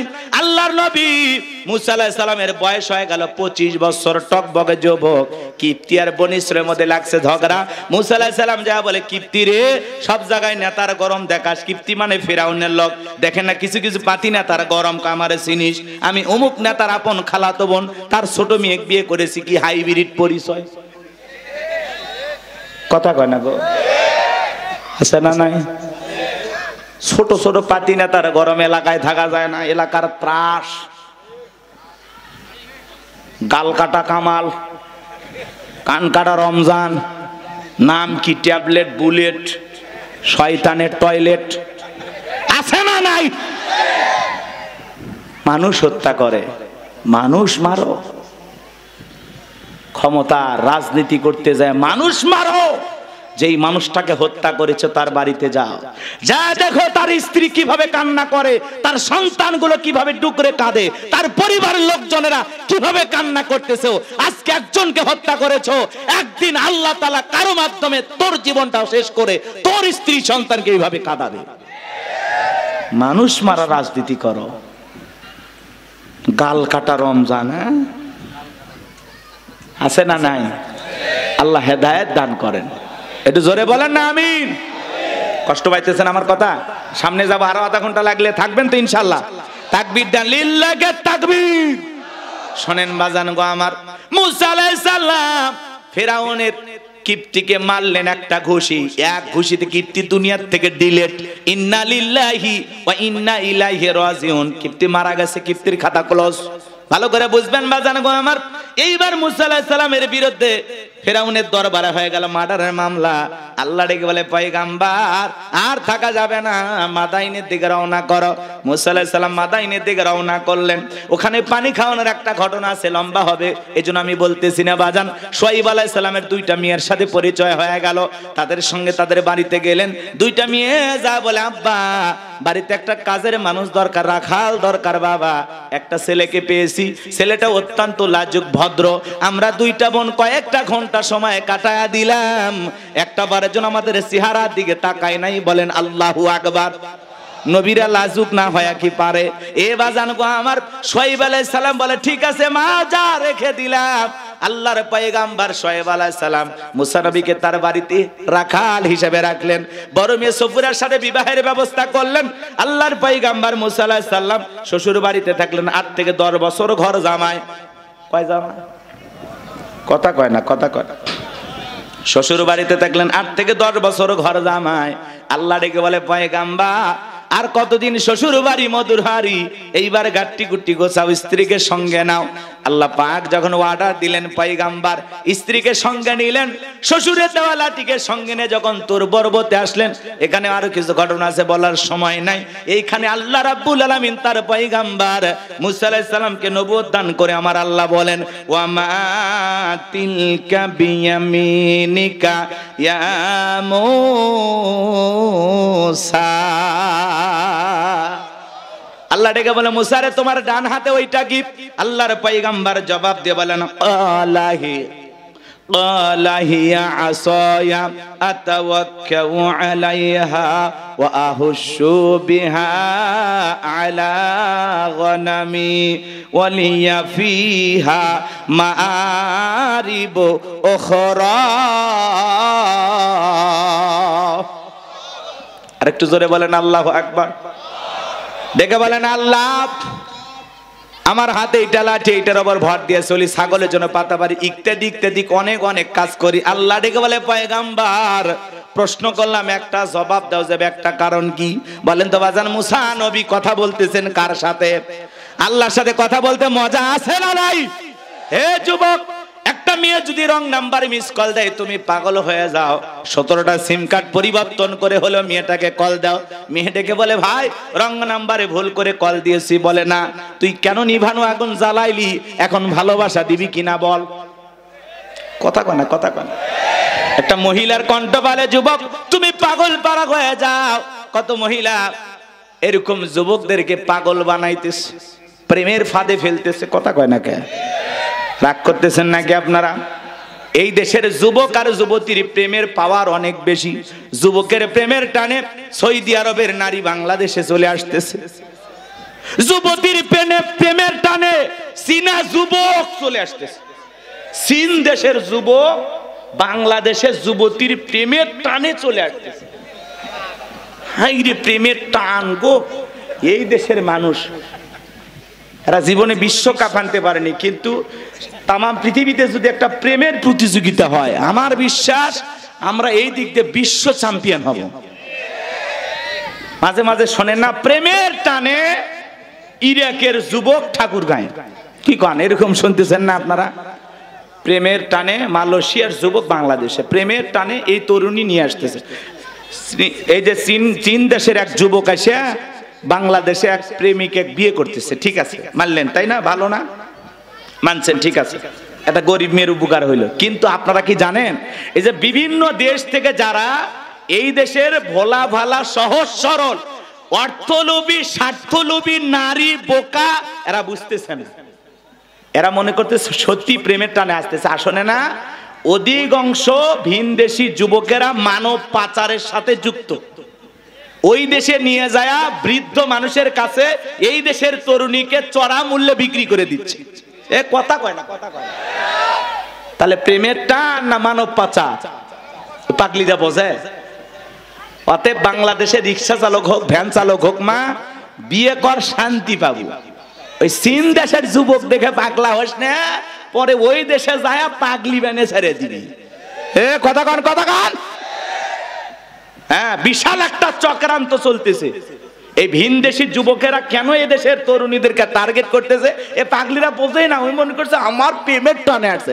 ওই দেশত মেয়ে মানুষের অভাব আছে, তোর প্রেমের টান, তোর জীবন করবি খান খান। ওই দেশে গেলে টের পাবো প্রেমের টান না অন্য কি টের পাবো।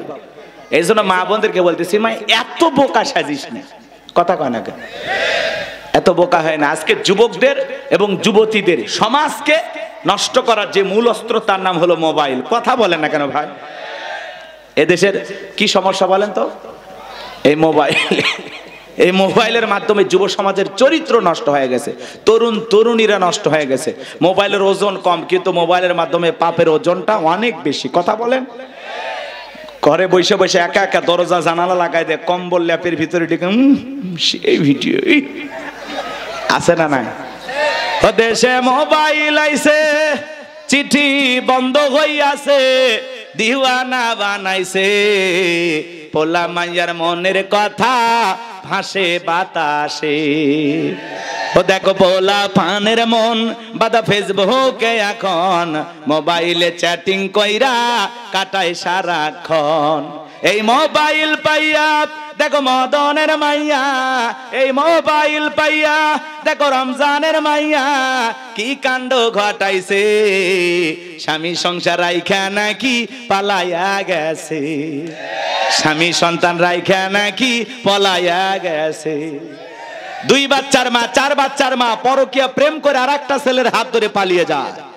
যে নারী স্বামী রেখে সন্তান রেখে আরেকটা পর পুরুষের হাত ধরে পালিয়ে যেতে পারে, ওটা নারী জাতির কলঙ্ক, ছলনাময়ী বিশ্বাসঘাতক নারী। কত প্রবাসী ভাইয়েরা কান্দে, সারা জীবন রোজগার করে, বাড়ি দেশে থেকে বউ আর নাই, অন্য আরেকজনের ঘর করতেছে। ও এখন আদালতে যা মামলা করছে, আমি 18 বছর সৌদি আরব ছিলাম, আমার বইয়ের অ্যাকাউন্টে টাকা পাঠাইছি। কান্দে না? আমার গোবিন্দগঞ্জে তো কয়েকদিন আগে 4 বাচ্চার মা সন্তান 4টে রাখে বাড়ি তার নাই, 4টে সন্তান রেখে চলে গেছে। ওই নারীর কোন জায়গাত মায়া দয়া আছে কোন তখন? ওই মহিলার কোন মায়া দয়া আছে? কথা কন নাকি আপনারা? এটা কি অবাস্তব? এই পরকীয়ার অভিশাপে হাজারো পরিবার ধ্বংস হয়ে যাচ্ছে। এটা করোনা ভাইরাসের চাইতে বড় একটা ভাইরাস, কথা কন ঠিক কিনা? হাজারো পরিবার নিঃস্ব, একটা স্বামীর জীবন শেষ, সন্তানেরা মায়ের আদর থেকে বঞ্চিত। এই পাগলিরা বোঝে কি এরা দুনিয়া কি করবে যাচ্ছে? কথা কন নাকি আপনারা? এরকম মহিলা আছে না নাই? ও মা, ও বোন, কেমনে পারো মা স্বামী রাইখা সন্তান রাইখা আরেকটা পরপুরুষের হাত ধরে কেমনে পালিয়ে যাও মা? তোর কি মায়া দয়া না? স্বামীর কথা ভুলে গেলি, সন্তানদের কথা ভুলে গেলি, ওই পর পুরুষ ওই পরকীয়ার প্রেমিকটা তোর কাছে আজ আপন হয়ে গেল। এক সময় তো তোর কেউ ছিল না, কথা কয় না কেন? এক সময় তোর বিয়ে করার মতো পুরুষ ছিল না, দয়া করে আমরাই বিয়ে করছিলাম, আর এইভাবে ফাঁকি দিলি, কথা কয় না কেন? তোরে বিয়ে করার মতো কেউ ছিল না, আজকে আমার খাইয়া আমার পয়রা সুন্দরী হইলি, 2-3টা বাচ্চার মা হইলি, আর একটা পরপুরুষের দিকে নজর দিয়া আমাদেরই ধোকা দিলি, কথা কয় না কেন? যখন তোমার কেউ ছিল না তখন ছিলাম আমি, এখন তোমার সব হয়েছে, পর হয়েছি আমি, কথা কয় না? কথা কয় না?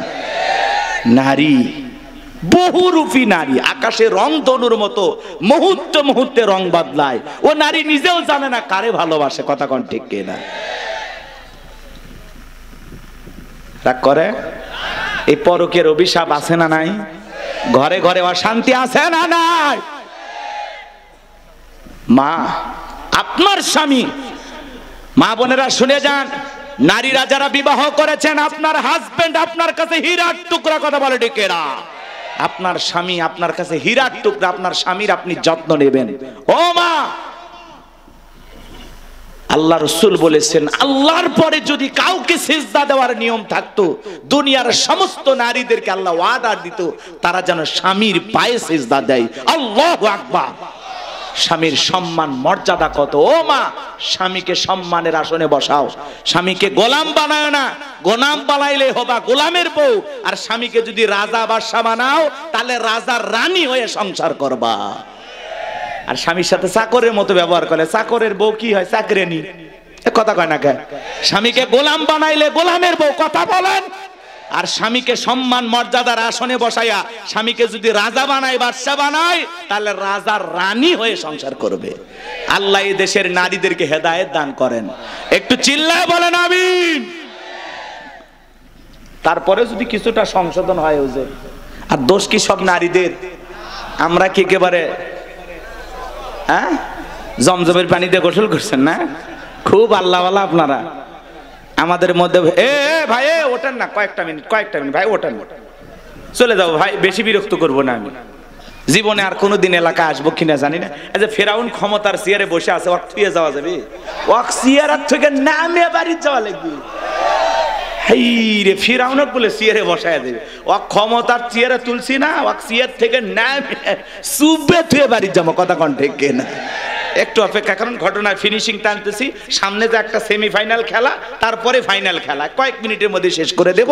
যুগোপযোগী কিছু কথা বলা লাগবে, এই জন্য একটু এই দিকে গেছি। রাগ করছেন? আবার ওই লাইন মতোই আসবো। রাগ করেন না করেন? তাহলে আমরা কি ভালো মানুষ? কথা ও ভালো।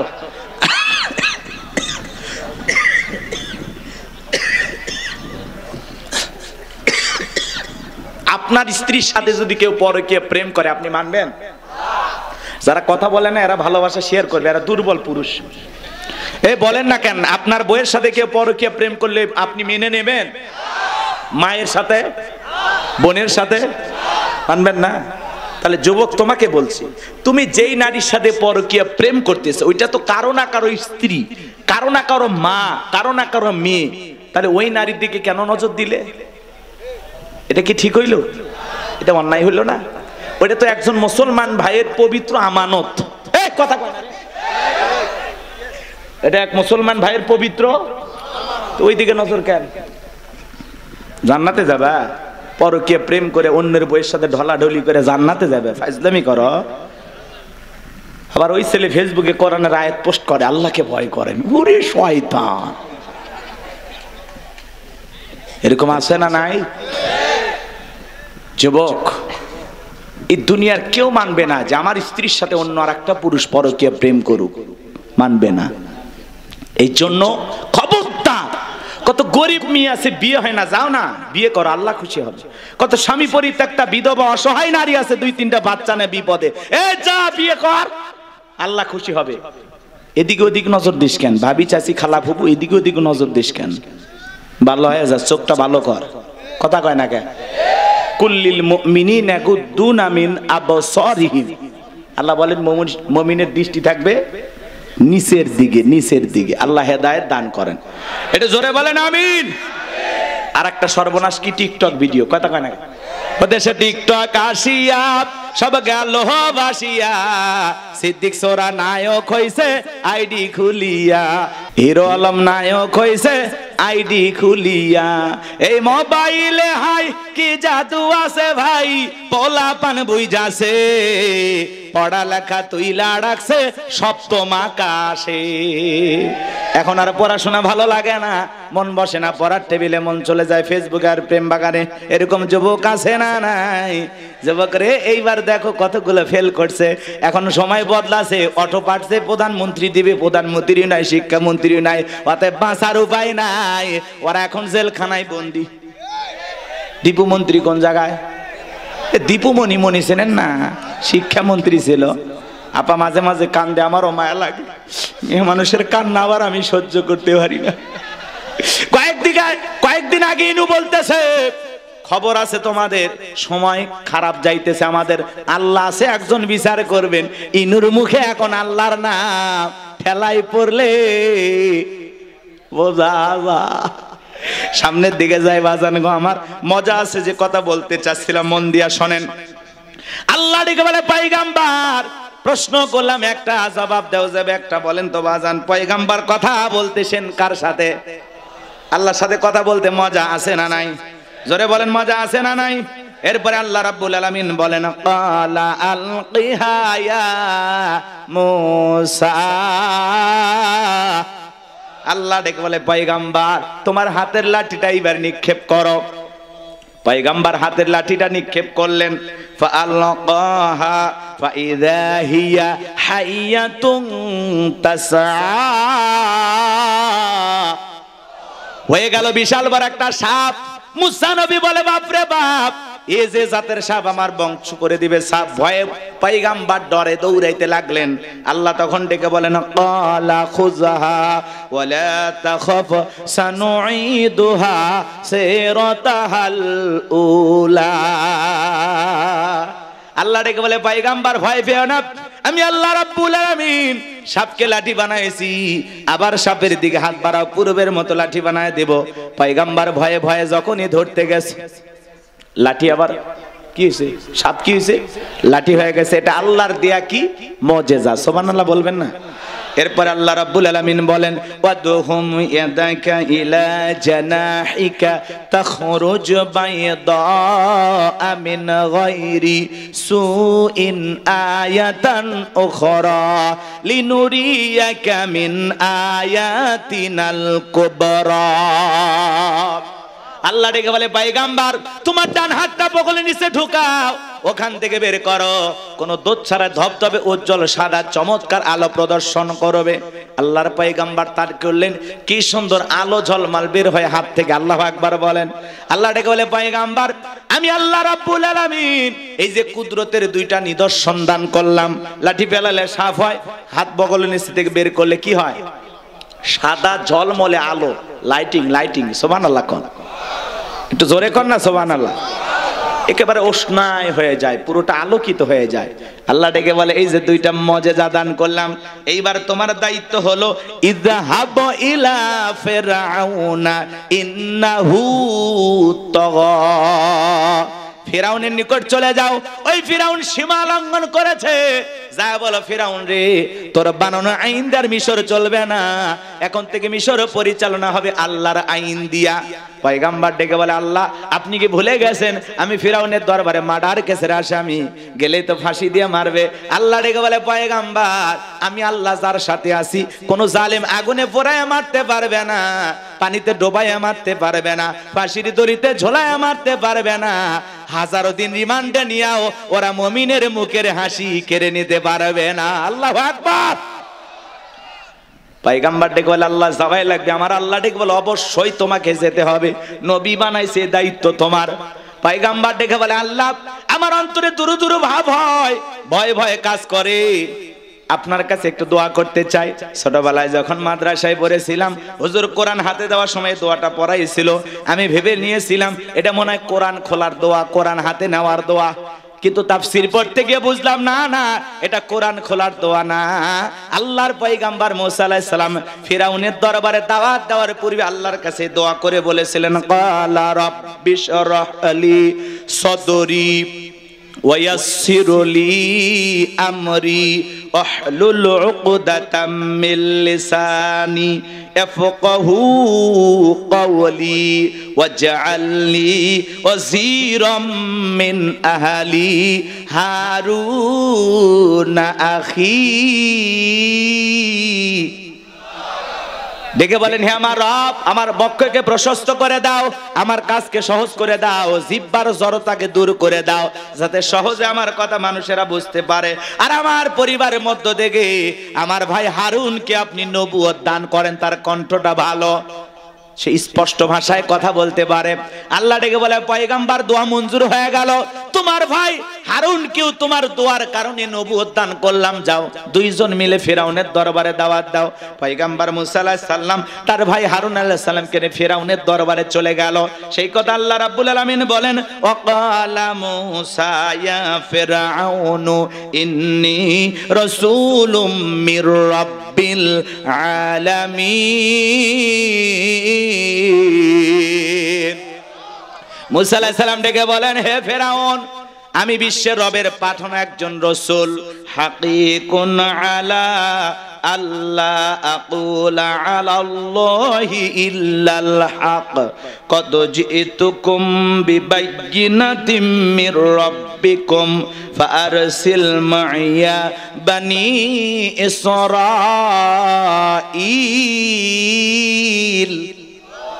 পয়গম্বর দেখে বলেন আল্লাহর ব্যাপারে সত্য ছাড়া মিথ্যা কিছু বলবো না। এ ফিরাউন, আমি আল্লাহর পাঠানো একজন রাসূল, আল্লাহর ব্যাপারে সত্য ছাড়া মিথ্যা কিছু বলবো না। বনি ইসরাইলদের দাসত্বের গোলামির জীবন থেকে মুক্ত দাও, ওদেরকে মুক্ত করে আমার সঙ্গে যেতে দাও। ফিরাউন তখন কি বলেছিল জানেন? ক্বালা ইন কুনতা জিতা বিআয়াতিন ফাআতি বিহা ইন কুনতা মিনাস সাদিকিন। ফিরাউন দেখে বলে তুমি যে নবী, স্পষ্ট কোন দলিল বা প্রমাণ যদি তোমার কাছে থাকে সেটা আমাদের সামনে উপস্থাপন করো, যদি তুমি তোমার দাবিতে সত্যবাদী হয়ে থাকো। ফিরাউনের কাছে নবী দাবি করলো, প্রমাণ দেখতে চায়। আর কত ভণ্ড পীর আল্লাহওয়ালা দাবি করে আমরা প্রমাণ দেখতে চাই না। কথা বলেন এ ভাই, 10-15 মিনিট চাইছি না? বসেন বসেন, মজা পাবেন, শেষ ফিনিশিংটা দিয়ে যান। কোরআনের কথা মজা লাগে না? এতক্ষণ তো ঘটনা শুনেলাম, এখন দেখেন কত মজা। সুবহানাল্লাহ কোন প্রত্যেকটা আয়াত তিলাওয়াত করবেন, আপনারা সব পাবেন। আমাদের ঈমানটা বাড়ায় দিবেন তিনি কে? যাদাতুহুম ঈমানা। কোরআন শুনলে ঈমানটা বৃদ্ধি পায়। সুবহানাল্লাহ কোন। আমার ভাইরা, আল্লাহর পয়গম্বর মুসা আলাইহিস সালামের কাছে কয়টা মুজিজা আছে বাজান? প্রমাণ কয়টা আছে? 2টা। লাঠি ফেলালেন, সাফ হয়ে গেল। বগল নিচে থেকে হাত বের করলেন, কি সুন্দর ঝলমলে আলো প্রদর্শন করলো। এই দৃশ্য দেখার পরে তারা বলে ক্বালাল মালাউ মিন কওমি ফিরআউনা ইন্না হাযা লাসাহিরুন আলীম। ফিরআউনের সমস্ত এমপি মন্ত্রী যারা ছিল, এমপি মন্ত্রী পরিষদ বর্গের লোকেরা, সমস্ত লোকেরা ডেকে বলে ইন্না হাযা লাসাহিরুন আলীম, নিঃসন্দেহে ছেলেটা মস্ত বড় জাদুকর। নবী দেখায় মুজিজা আর ওরা বলে জাদু, কারণ ওই সমাজে জাদুর ব্যাপক প্রচার প্রসার ছিল। কথাকে বুঝাইতে পারলাম? নবীর মুজিজাটা ওদের কাছে জাদুর মতোই মনে হলো। গভীর মনোযোগ দিয়ে কথাগুলো শুনবেন। এইবার ফিরাউন এমপি মন্ত্রী সবাইকে ডেকে বলে এই ছেলে জাদু দেখায়, ভীতি প্রদর্শন করে, আমার ক্ষমতার চেয়ার দখল করতে চায়, আমাদেরকে দেশ থেকে বিতাড়িত করতে চায়। তোমরাই বলো এই ছেলের বিরুদ্ধে কি ব্যবস্থা নেওয়া যায়? সমস্ত লোকেরা ডেকে বলে নেতা, আপাতত এই ছেলে আর তার ভাইকে আপনি যেতে দেন, ওদের সঙ্গে আমরা একটা খেলা খেলবো। ওরা যেহেতু জাদু দেখাইছে, দেশে তো আর জাদুকরের অভাব নাই, নির্দিষ্ট একটা দিন বলে দেওয়া হোক, ওই দিন ওই ছেলের সাথে আমরা জাদুর খেলার মোকাবেলা করব। নবী মুসা আলাইহিস সালাম, হারুন আলাইহিস সালামকে তারা বিদায় করে দেওয়ার পরে তারা কি করলো? ইয়াতু বিকুল্লি সাহিরিন আলিম, শহর বন্দর থেকে দক্ষ দক্ষ জাদুকর ফিরাউনের দরবারে উপস্থিত করলো। সমস্ত জাদুকররা ফিরাউনের দরবারে উপস্থিত হয়ে বলে নেতা, আপনার শত্রু মুসাকে যদি পরাজিত করতে পারি আপনি আমাদেরকে কি পুরস্কার দিবেন? বেনিফিটটা কি, লাভটা কি, আমাদের বিনিময়ে পাবোটা কি? তখন ফিরাউন যে পুরস্কার দিতে চেয়েছিল আল্লাহ সেই কথা বলেন, ক্বালা নাআম ওয়া ইন্নাকুম লামিনাল মুকাররাবিন। সেদিন ফিরাউন ডেকে বলে তোমরা যদি আমার শত্রু মুসাকে পরাজিত করতে পারো, এই দরবার হবে তোমাদের বসবাসের জায়গা, এখানে তোমরা থাকবা, আরামায়েশ করবা, কোনোদিন তোমাদের কোনো সমস্যা হবে না, তোমরা সবাই হইবা আমার কাছের লোক। নেতা যদি বলে তুমি আমার লোক, আমার দলের লোক, আর কিছু লাগে? নেতাই কথা রাতকে দিন করা যায়, নিরপরাধ মানুষকে ক্রসফায়ার দেওয়া যায়, ইমাম মুয়াজ্জিনকে ধরে নিয়ে যায়, মিথ্যা মামলা দিয়ে জেলখানায় ফাঁসানো যায়, কারণ ওর পিছনে আছেন নেতার হাত। নেতার কথায় রাতকে কি করা যায়, দিন করা যায়। শোনেন বাজানে, শোনেন, জাদুকররা খুশি হয়ে গেল। যারা রাস্তাঘাটে জাদু দেখে, আর যদি রাজপ্রাসাদে জায়গা পায় আর কিছু চায়। মানুষের স্বপ্ন কি একটা বাড়ি ঘর, তাও আবার ফেরাউনের কাছের লোক হয়ে রাজপ্রাসাদে থাকবে। জাদুকররা সবাই খুশি। এইবার খেলা দেখার জন্য ময়দান প্রস্তুত। হাজার হাজার জাদুকররা উপস্থিত হয়েছে। মুসা আলাইহিস সালাম হারুন আলাইহিস সালামকে নিয়ে উপস্থিত হয়েছে। এটা হলো সেমিফাইনাল খেলা, এরপরই ফাইনাল। শোনেন শোনেন শুনুন, কষ্ট হচ্ছে। হাজার হাজার দর্শক চলে আসছে। ফেরাউনের জাদুকর ডেকে বলে, নবী মুসা, জাদুর তন্ত্র মন্ত্র বান আগে আমরাই নিক্ষেপ করব না, তুমি নিক্ষেপ করাবা। মুসা আলাইহিস সালাম ডেকে বলে, ওস্তাদের মার শেষ রাতে এই কথাগুলো আছে বাজান, লম্বা হবে, আমি লম্বা করে দিয়ে যায়। এইবার তারা জাদুর বান নিক্ষেপ শুরু করলো। বাঘ বানাইছে, ভাল্লুক বানাইছে, রশি বানাইছে, মানুষের চোখে মুখে পর্যন্ত জাদুর বান নিক্ষেপ করেছে। জাদুর তন্ত্র মন্ত্র নিক্ষেপ করতে করতে ওদের চালান পাতি শেষ। মানে জাদুর খেলা দেখাবে এরকম আর একটা মন্ত্র জানা নাই, সব শেষ। তখন ডেকে বলে, ও নবী মুসা, আমাদের জাদু দেখানো শেষ, তুমি দেখাও। এইবার আমার আল্লাহ বলেন, ওয়া আওহাইনা ইলা মুসা আন আলকি আসাকা ফাইযা হিয়া তালকাফু মা ইয়াফিকুন। আল্লাহ ওহীর মাধ্যমে জানায় দিলেন, ও নবী মুসা, তোমার হাতের লাঠিটা শুধুমাত্র নিক্ষেপ করো। পয়গম্বর আল্লাহর আদেশ মোতাবেক তাই করলেন। হাতের লাঠিটা ছেড়ে দিলেন, হয়ে গেল বিশাল বড় সাপ। যেই সাপের ঠোঁটটা নিচুতে, ওপরের ঠোঁটটা 80 ফিট উঁচুতে। ফেরাউনের দলবল যত জাদু নিক্ষেপ করেছিল বাজান, 80,000-এর মতো জাদুর বান এক নিঃশ্বাসে খায়া ফেরাউনকে ডেকে বলে, ফেরাউন রে, আরো কি জাদু আছে? এই দৃশ্য দেখার পরে ফেরাউনের পিছন রাস্তা দিয়ে গরম হাওয়া বের হয়ে গেছে। ফেরাউন পাগল পারা হয়ে গেছে। এইবার জাদুকররা বুঝতে পেরেছে নবী মুসা আলাইহিস সালাম যেটা দেখাইলো ওটা জাদু না, ওটা জাদুর দাদু। ডাক্তার ডাক্তার চেনে, হুজুর হুজুর চেনে, বক্তা বক্তা চেনে, ইঞ্জিনিয়ার ইঞ্জিনিয়ারকে চেনে, বিজ্ঞানী আর এক বিজ্ঞানীকে চেনে। কথা কয় না করেন নাকি আপনারা?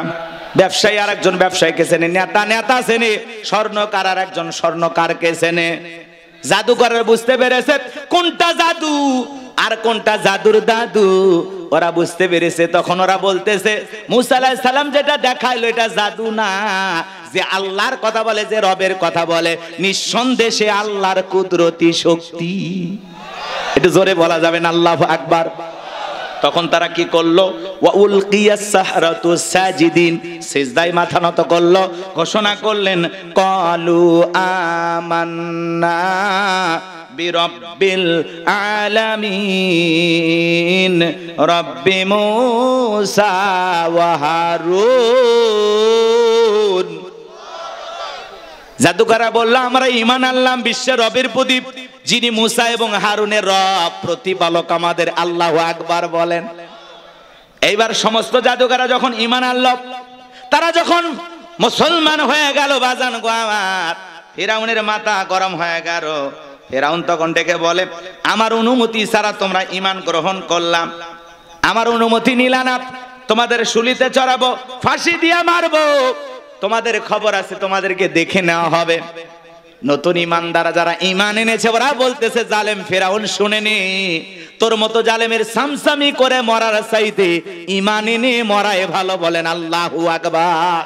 দলে দলে মানুষ কালেমা পড়ে মুসলমান হতে লাগলো। মুসা আলাইহিস সালামের উম্মতের সংখ্যা বেড়ে যেতে লাগলো। ফিরাউন রাগান্বিত হয়ে বলে, না, এমনটা চলতে দেওয়া হবে না।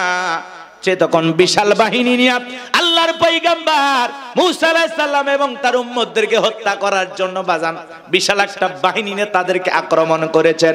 মুসা আলাইহিস সালাম তার উম্মতদেরকে নিয়ে দৌড়াইতে দৌড়াইতে একেবারে দরিয়ার নিকটতম জায়গায় যখন পৌঁছে গেছে, দরিয়ার নিকটবর্তী, পয়গম্বরের উম্মত ডেকে বলে, ও নবী, আর বুঝি বাঁচা গেল না, হয় দরিয়ার পানিতে চুবায় মরা লাগবে, আর না হয় ফিরাউনের সেনাবাহিনীর হাতে মরা লাগবে। সামনে তো কোনো রাস্তা আমরা দেখতে পাই না। মুসা নবী ডেকে বলে, টেনশন নাই, এখানে শুধু আমরাই নাই, আমাদের সাথে আর একজন আছেন। তিনি কে? আল্লাহ ডেকে বলে পয়গম্বর এতদিন দেখেছেন লাঠি ফেলাইলে সাপ হয়, ওই একই লাঠি দিয়ে পানিতে আঘাত করো গো নবী মুসা, আমি আল্লাহ তোমাদের জন্য রাস্তা তৈরি করে দেব। আল্লাহর আদেশ পাইয়া পয়গম্বর সমুদ্রে পানিতে আঘাত করলেন, আল্লাহ ভিআইপি অনেকগুলো রাস্তা তৈরি করে দিলেন। আল্লাহর নবী মুসা আলাইহিস সালাম সহ দলবল সহ আল্লাহ তাআলা সেটা সূরা ইউনূসের ভিতরে স্পষ্ট জানায় দিলেন, ও নবী মুসা তুমি তোমার উম্মতদেরকে নিয়ে দরিয়া পার হয়ে যাও। পয়গম্বর তাই করলেন, উম্মতদেরকে নিয়ে বিশাল দরিয়া পার হয়ে গেলেন। আল্লাহ তাআলা নিরাপদে তাদেরকে দরিয়া পার করায় দিলেন। সুবহানাল্লাহ বলেন। ফেরাউন তার সেনাবাহিনী নিয়ে আসা বেইপি রাস্তা থেকে মনে করছে ওর বাপ দাদা 14 পুরুষ বানায় গেছে, এইবার সবাইকে নিয়ে বলতেছে চলো চলো চলো এই রাস্তা দিয়ে গেছে, চলো ধরো এই রাস্তাতে মুসা তার উম্মতের পেলে গেছে, সবাইকে নিয়ে যখন ফেরাউন ওই একই রাস্তায় উঠেছে বাজান, একই রাস্তা ইমানদারদের জন্য নিরাপদ আর জালেমদের জন্য গজব। ওরা যখন সমুদ্রের মাঝামাঝি চলে গেছে, আল্লাহ দেখে বলে সমুদ্রে পানি রে তুই তোর খেলা দেখা। সমুদ্রের মধ্যে উথাল পাতাল ঢের সৃষ্টি হয়ে গেল। ফিরাউনের সেলাসা মুন্ডা যা ছিল বাজান পানি খায়া সুবা মরে সবগুলো শেষ, বাঁচতে আছে বড়রা। কোনটা কোনটা কোনটা?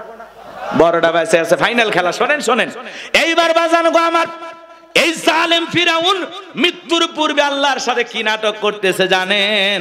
আল্লাহকে ডেকে বলতেছেন ক্বালা আমানতু আন্নাহু লা ইলাহা ইল্লাল্লাযী আমানাত বিহি বানু ইসরাঈলা ওয়া আনা মিনাল মুসলিমিন। ফিরাউন ডেকে বলতেছে ঈমান আনলাম, তুমি ছাড়া কোনো মাবুদ নাই। বনি ইসরাঈল আল্লাহর প্রতি ঈমান এনেছে, সে আল্লাহর প্রতি আমি ঈমান আনলাম। কষ্ট হচ্ছে আপনাদের? বিরক্ত হয়েছেন? আমিও সে আল্লাহর প্রতি ঈমান আনলাম। ওয়া আনা মিনাল মুসলিমিন, আল্লাহ আমি মুসলমান হয়ে গেছে, আর চুবায়ও না। শেষ করে দিচ্ছি শেষ করে দিচ্ছি। কষ্ট হচ্ছে আপনাদের? বিরক্ত হয়েছেন? একটা তাকবীর দেন, লিল্লাহে তাকবীর। ফিরাউন পানি খাইতেছে আর কি কয়? ওয়া আনা মিনাল মুসলিমিন, আল্লাহ আমি মুসলমান হয়ে গেছি, আমি আত্মসমর্পণ করলাম, আর পানি খাওয়াইও না। মরার আগে কি অভিনয়টা করতেছে। আচ্ছা ফিরাউন মুসলমান হয়ে গেছে, আল্লাহ কি কবুল করছে? আর ফিরাউন যদি ওই সময় মুসলমান হয়, আপনার আমার মুসলমান হয়ে দাম আছে? কথা বলেন ভাই, কথা বলেন। ও বলতেছে ওয়া আনা মিনাল মুসলিমিন, আল্লাহ আমি আত্মসমর্পণ করছি, আমাকে মাফ করে দাও, আর পানি খাওয়াইও না। আল্লাহ তখন কি জবাব দিয়েছিল জানেন? কি সুন্দর জবাব। আল আনা ওয়া ক্বাদ আসাইতা ক্বাবলু ওয়া কুনতা মিনাল মুফসিদিন। আল্লাহ ডেকে বলে এখন ঈমান আনছো, এখন। এর আগে কি করেছো? নাফরমানি করেছো, বিশৃঙ্খলা সৃষ্টি করেছো, ক্ষমতার দাম্ভিকতা অহংকারে 40 বছর শিক্ষা ব্যবস্থা বন্ধ করে রেখেছো, ঘরে ঘরে মূর্তি ঢোকায় দিয়েছো। তোমার বাড়ির দাসী আমি আল্লাহকে রব বলে স্বীকার করার কারণে গরম তেলে চোবায়া বিদায় করছো। তোমার স্ত্রীকে পর্যন্ত নির্যাতন করে হত্যা করেছো। আজকে মুসা এবং তার উম্মতদেরকে আক্রমণ চালানোর জন্য হামলা করেছো। ফিরাউন রে, তোর পাপের 16 কলা পূর্ণ হয়ে গেছে, এখন আর তোরে ক্ষমা করা যাবে না। তবে মরার আগে শোন, আমি আল্লাহ তোর লাশটা রেখে দেব পৃথিবীর মানুষের শিক্ষার জন্য। আজও বাজান গো আমার, মিশরের জাদুঘরে ফিরাউনের লাশটা আছে না নাই? মুসা প্রেমিকেরা যায় আর পায়ের স্যান্ডেল খুলে মারে, কয় এই সেই ফিরাউন মার জুতা। কথা কয় না কয়? 50,000 1 লাখ টাকা দামের জুতা পর্যন্ত আবেগের ঠেলায় মেরে দেয়। চিন্তা করেন বাজান, শুটকি ফিরাউনের দিকে মুসা প্রেমিকেরা যদি জুতা মারে, এটা তো ফিরাউনের শুটকি। কত বছর হয়ে গেছে, শুটকির মতো হয়ে গেছে। কথা কয় না? রাগ করতেছেন? জেতা ফিরাউনক পাইলো আর চামড়া দিয়ে ডুগডুগি বাজাইতো। আর কি এই অ্যাপস নামছে, ওই অ্যাপসের মাধ্যমে ফিরাউনক পর্যন্ত হাসায় আর ছাড়ছে। কথা কন ঠিক কিনা? রাগ করেন নাকি আপনারা? আমার ভাইয়েরা, যে আল্লাহ তাআলা ফিরাউনকে দরিয়ার পানিতে চুবায়া চুবায়া মারলো, সে আল্লাহ যে আছে না নাই? এজন্য বাজান গো আমার, ফিরাউনের যেমন পৃথিবীর জমিনে জায়গা হয় নাই, নমরুদের যেমন জায়গা হয় নাই, আবু জেহেলের যেমন জায়গা হয় নাই, আজকে Netanyahu, Donald Trump, Narendra Modi, এরা মুসলমানের রক্ত নিয়ে খেলা করতেছে। ওই জালেমদেরও জায়গা পৃথিবীর জমিনে হবে না। আজ হোক কাল হোক, পৃথিবীর মানচিত্রে মুসলমানদের বিজয় হবে। মনে রাখবেন, জালেমদের জুলুম যত বাড়বে, মুসলমানদের বিজয় তত নিকটে। রাতের গভীরতা যত বেশি হয় ভোরের সূর্য তত নিকটে। মনে রাখবেন, ইসলাম কায়েম করতে হলে প্রত্যেকটা মুসলমানের অগ্রণী ভূমিকা পালন করা লাগবে। মুসলমান ভীত কাপুরুষের জাতি নয়। বদরের প্রান্তরে 313 জন সাহাবীর মাধ্যমে আল্লাহ মুসলমানদের বিজয় দিয়েছেন। সেই বিজয় আনার জন্য যদি কখনো ডাক আসে, মাথায় কাফনের কাপড় বেঁধে বিবির কাছ থেকে, সন্তানদের কাছ থেকে বিদায় নে আল্লাহর এই জমিন আল্লাহর দ্বীনকে প্রতিষ্ঠিত করার জন্য কারা কারা জীবন দিতে প্রস্তুত, হাত তুলে আল্লাহকে দেখা। লিল্লাহি তাকবীর, লিল্লাহি তাকবীর। আল্লাহর এই জমিনে আল্লাহর আইন চান, আল্লাহ কবুল করেন, জোরে বলেন আমিন। আমরা ইসলামের জন্য জীবন দিতে প্রস্তুত আছি তো ইনশাআল্লাহ? প্রস্তুত আছি তো ইনশাআল্লাহ? আল্লাহ পাক আমাদের সবাইকে আজকের এই ইতিহাস থেকে, আলোচনা থেকে বাস্তব জীবনে কথাগুলো আমল করার তৌফিক দান করেন। ওয়া আখিরি দাওয়ানা আনিল হামদুলিল্লাহি রাব্বিল আলামিন। আসসালামু আলাইকুম ওয়া রাহমাতুল্লাহি ওয়া বারাকাতুহু। আল্লাহুম্মা আমিন। রব্বানা যালামনা আনফুসানা ওয়া ইল্লাম তাগফির লানা ওয়া তারহামনা লানাকুনান্না মিনাল খাসিরিন। কালিহাতি প্রবাসী যুব সমাজ এলাকাবাসীর উদ্যোগে 2 দিন ব্যাপী তাফসীরুল কোরআন মাহফিলের প্রথম রজনী শ্রদ্ধাভাজন সভাপতি প্রিয় ভাই হাফেজ মাওলানা বাইজিদ বিন সাব্বির রহমানকে আল্লাহ কবুল করে নেন। আল্লাহ তাআলা আজকের মাহফিলে আলোচনা করেছেন হযরত মাওলানা জাহাঙ্গীর আলম আইয়ুবী, প্রিয় বড় ভাই হযরত মাওলানা মুফতি সাকাওয়াত হোসেন ভুয়াপুরি। আল্লাহ তাআলা তোমার গোলামকে কবুল করে নেন। আল্লাহ তাআলা আজকের মাহফিলে যত মানুষ সহযোগিতা করেছেন, বিশেষ করে আমার প্রবাসী ভাইয়েরা দিন রাত পরিশ্রম করা হালাল উপার্জনের টাকা দিয়ে জান্নাতের বাগান সাজিয়েছেন। আল্লাহ যুবক ভাইদের, প্রবাসী ভাইদের আয়োজনকে কবুল করে নেন। আল্লাহ তাআলা তাদের হায়াতের জিন্দেগিতে বরকত দেন, রুজি রোজগারে বরকত দিয়ে দেন। প্রবাসী ভাইদেরকে বেশি বেশি করে টাকা ইনকাম করার তৌফিক দিয়ে দেন। তাদের পরিবার পরিজনকে ভালো রাখেন। আল্লাহ আমার প্রবাসী ভাইদের দুঃখ দুর্দশা যাতনা কষ্টের কথা দুনিয়ার কেউ জানে না। পান্তা দিয়ে ভাত খায়ও বাড়িতে ফোন দিয়ে বলে আমি ভালো খাবার খাইছি। কি যে কষ্ট করে 2-3 দিন পর্যন্ত খাবার না খেয়ে পরিশ্রম করে। প্রবাসে যাওয়া কত রিস্ক, কত কষ্ট, কত সন্তান লাশ হয়ে বাড়িতে ফিরে আসে, তারপরে আমার ভাইয়েরা রোজগার করে। আল্লাহ আমার ভাইদেরকে আপনি কবুল করে নেন। আগামী কালকের মাহফিলকে কবুল করে নেন। আগামী বছর আরো বড় পরিসরে মাহফিলকে সাজানো তৌফিক দিয়ে দেন। বিশেষ করে আমার প্রিয় ভাই তরুণ জনাব আল আমিনকে আল্লাহ কবুল করে নেন। আল্লাহ যে স্যারের বাড়িতে খানা খাইলাম, ওই স্যারের পরিবারের উপর খাস রহমত বরকত নাজিল করেন। স্যারের দাদা দাদি মারা গেছে, তাদের কবর জান্নাতের বাগান বানায় দেন। আল্লাহ তাদের মনের কিছু বাসনা আছে, আল্লাহ আপনি বাসনাগুলো পূরণ করে দেন। আল্লাহ তাআলা এই মাহফিল বাস্তবায়ন করার জন্য লাইটিং, মাইটিং, পোস্টার, ব্যানার, ডেকোরেটর ভাইয়েরা সহ যারা যেভাবে সহযোগিতা করেছেন সবাইকে দুনিয়া আখিরাতের উত্তম জাযা দান করেন। আল্লাহ আরো সুন্দর করে আগামী বছর আয়োজনটাকে করার তৌফিক দিয়ে দেন। দূর দূরান্ত থেকে হাজার হাজার নারী পুরুষ কথাগুলো শোনার জন্য ছুটে এসেছেন, যারা কোরআনের কথাগুলো শোনার জন্য ছুটে এসেছেন, আল্লাহ সবাইকে নিরাপদে বাড়ি পর্যন্ত পৌঁছার তৌফিক দান করুন। সবাইকে আপনার রহমতের চাদরে আবৃত করুন। আল্লাহ তাআলা সবাইকে কোরআন এবং সুন্নাহ দিয়ে জীবনটা সাজানোর তৌফিক দাও। কোরআনের হেদায়েতের নূর দিয়ে অন্তরগুলো আলোকিত করে দাও। কোনোদিন যদি টাঙ্গাইলের মানুষের সাথে আর দেখা না হয়, এই মুখগুলো জান্নাতের সিঁড়িতে পরিচয় করায় দিও। আল্লাহ পাশে একটা সুন্দর মাদ্রাসা, আল্লাহ তাআলা এই দ্বীনি প্রতিষ্ঠানটাকে কবুল করে নাও। এই মাদ্রাসার ওস্তাদ ছাত্রদের কবুল করে নাও। এলাকাবাসীকে কবুল করে নাও। এই গ্রামে যত মানুষ মাটির নিচে শায়িত, কবরস্থানে শায়িত, সমস্ত কবরবাসীর কবর আযাবগুলো মাফ করে দাও। খবরগুলো জান্নাতের বাগান বানায় দাও। আতিককে কবুল করো, আনিস ভাইকে কবুল করো, আব্দুর রহিম ভাইকে কবুল করে দাও। আল্লাহ আমার মাদ্রাসায় নূরে মাদিনাকে কবুল করো। মসজিদ কবরস্থান বানানোর স্বপ্নগুলো দেখে সারা দেশে ঘুরতেছি, আল্লাহ আমার এই 2টা স্বপ্ন তুমি পূরণ করে দিও। আল্লাহ জীবনে একটাবার আমাদের সবাইকে বাইতুল্লাহ যাওয়ার তৌফিক দিও। তামাম পৃথিবীর মুসলিম উম্মাহকে হেফাজত করো। ফিলিস্তিনে মুসলমানদের বিজয় দাও। বাংলাদেশের মসজিদ মাদ্রাসা কবুল করো। হক্কানে উলামা ইকরামদের কবুল করো। এই জমিনকে কোরআন আর ইসলামের কবুল করে নাও। চর্মচোখে একটাবার দেখতে চাই কোরআন দিয়ে দেশটা চলে কেমন দেখা যায়। আল্লাহ এই জমিনকে কোরআন আর ইসলামের জন্য কবুল করে নাও।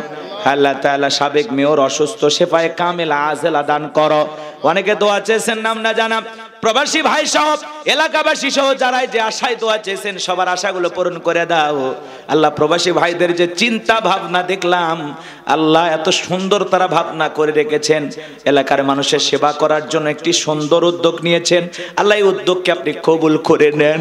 সুবহান রাব্বিকা রব্বিল ইজ্জাতি আম্মা ইয়াসিফুন ওয়া সালামুন আলাল মুরসালিন আলহামদুলিল্লাহি রাব্বিল আলামিন।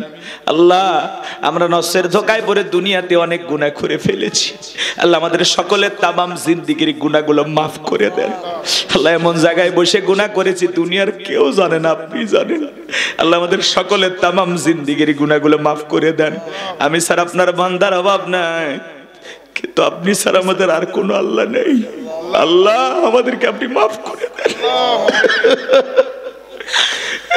আল্লাহ, আমাদেরকে আপনি মাফ করে দেন রব্বুল আলামিন। ওই কঠিন ভয়ঙ্কর জাহান্নামের আগুন থেকে আমাদের মুক্তি দেন। ربنا اصرف عنا عذاب جهنم إن عذابها كان غراما ربنا آتنا في الدنيا حسنة وفي الآخرة حسنة وقنا عذاب النار। আল্লাহ আমাদেরকে মাফ করে দেন আল্লাহ, আমাদের সবাইকে আপনি মাফ করে দেন আল্লাহ। আমার ভাইদেরকে আপনি মাফ করে দেন আল্লাহ। আমার যুবকদেরকে আপনি নামাজি বানায় দেন আল্লাহ। আমিন ভাইয়ের ব্যবসায় আপনি বরকত দিয়ে দেন। অত্যন্ত নম্র বিনয়ী সাদা মনের একজন ছেলে আল্লাহ। যে ভাইয়েরা তাদেরকে গাইডলাইন দিচ্ছেন আল্লাহ, তাদেরকে কবুল করেন। মুফতি সাকাওয়াত হোসেন ভাইকে কবুল করেন, সভাপতি মহোদয়কে কবুল করেন, আশেপাশে অনেক শ্রদ্ধাভাজন মুরব্বী, দ্বীনের দায়ী, আলেম ওলামা আল্লাহ, মাদ্রাসার ছাত্ররা আল্লাহ, মুরব্বী চাচারা, দাড়িবাগা হাজী সাহেবেরা, তরুণ যুবকেরা, পর্দার আলে মা বোনেরা হাত তুলেছে আল্লাহ। যার হাত দোকানা পছন্দ হয় সে হাতের বদলতে আজকের দোয়াকে কবুল আর মঞ্জুর করে নেন আল্লাহ তাআলা। আজকের দোয়াকে কবুল আর মঞ্জুর করে নেন হায় রব্বুল আলামিন। যেই মাসে মরণ দিবা মাসটা যেন রমজান মাস হয়, যেই দিনে মরণ দিবা দিনটা যেন জুমার দিন হয়। নামাজের সেজদারত অবস্থায় মৃত্যু দিও, কোরআন পড়তে পড়তে মৃত্যু দিও, ইসলামকে প্রতিষ্ঠিত করার জন্য রাজপথে জীবনটা বিলানোর তৌফিক দিও। মৃত্যুর সময় যখন উপস্থিত হবে, মালাকুল মউত যখন সামনে দাঁড়িয়ে যাবে, ওই মুহূর্তে দয়ার নবীর চাঁদ মুখখানা দেখতে দেখতে আমাদের সকলের জবানে জারি করে দিও লা ইলাহা ইল্লাল্লাহু মুহাম্মাদুর রাসূলুল্লাহ সাল্লাল্লাহু আলাইহি ওয়াসাল্লাম।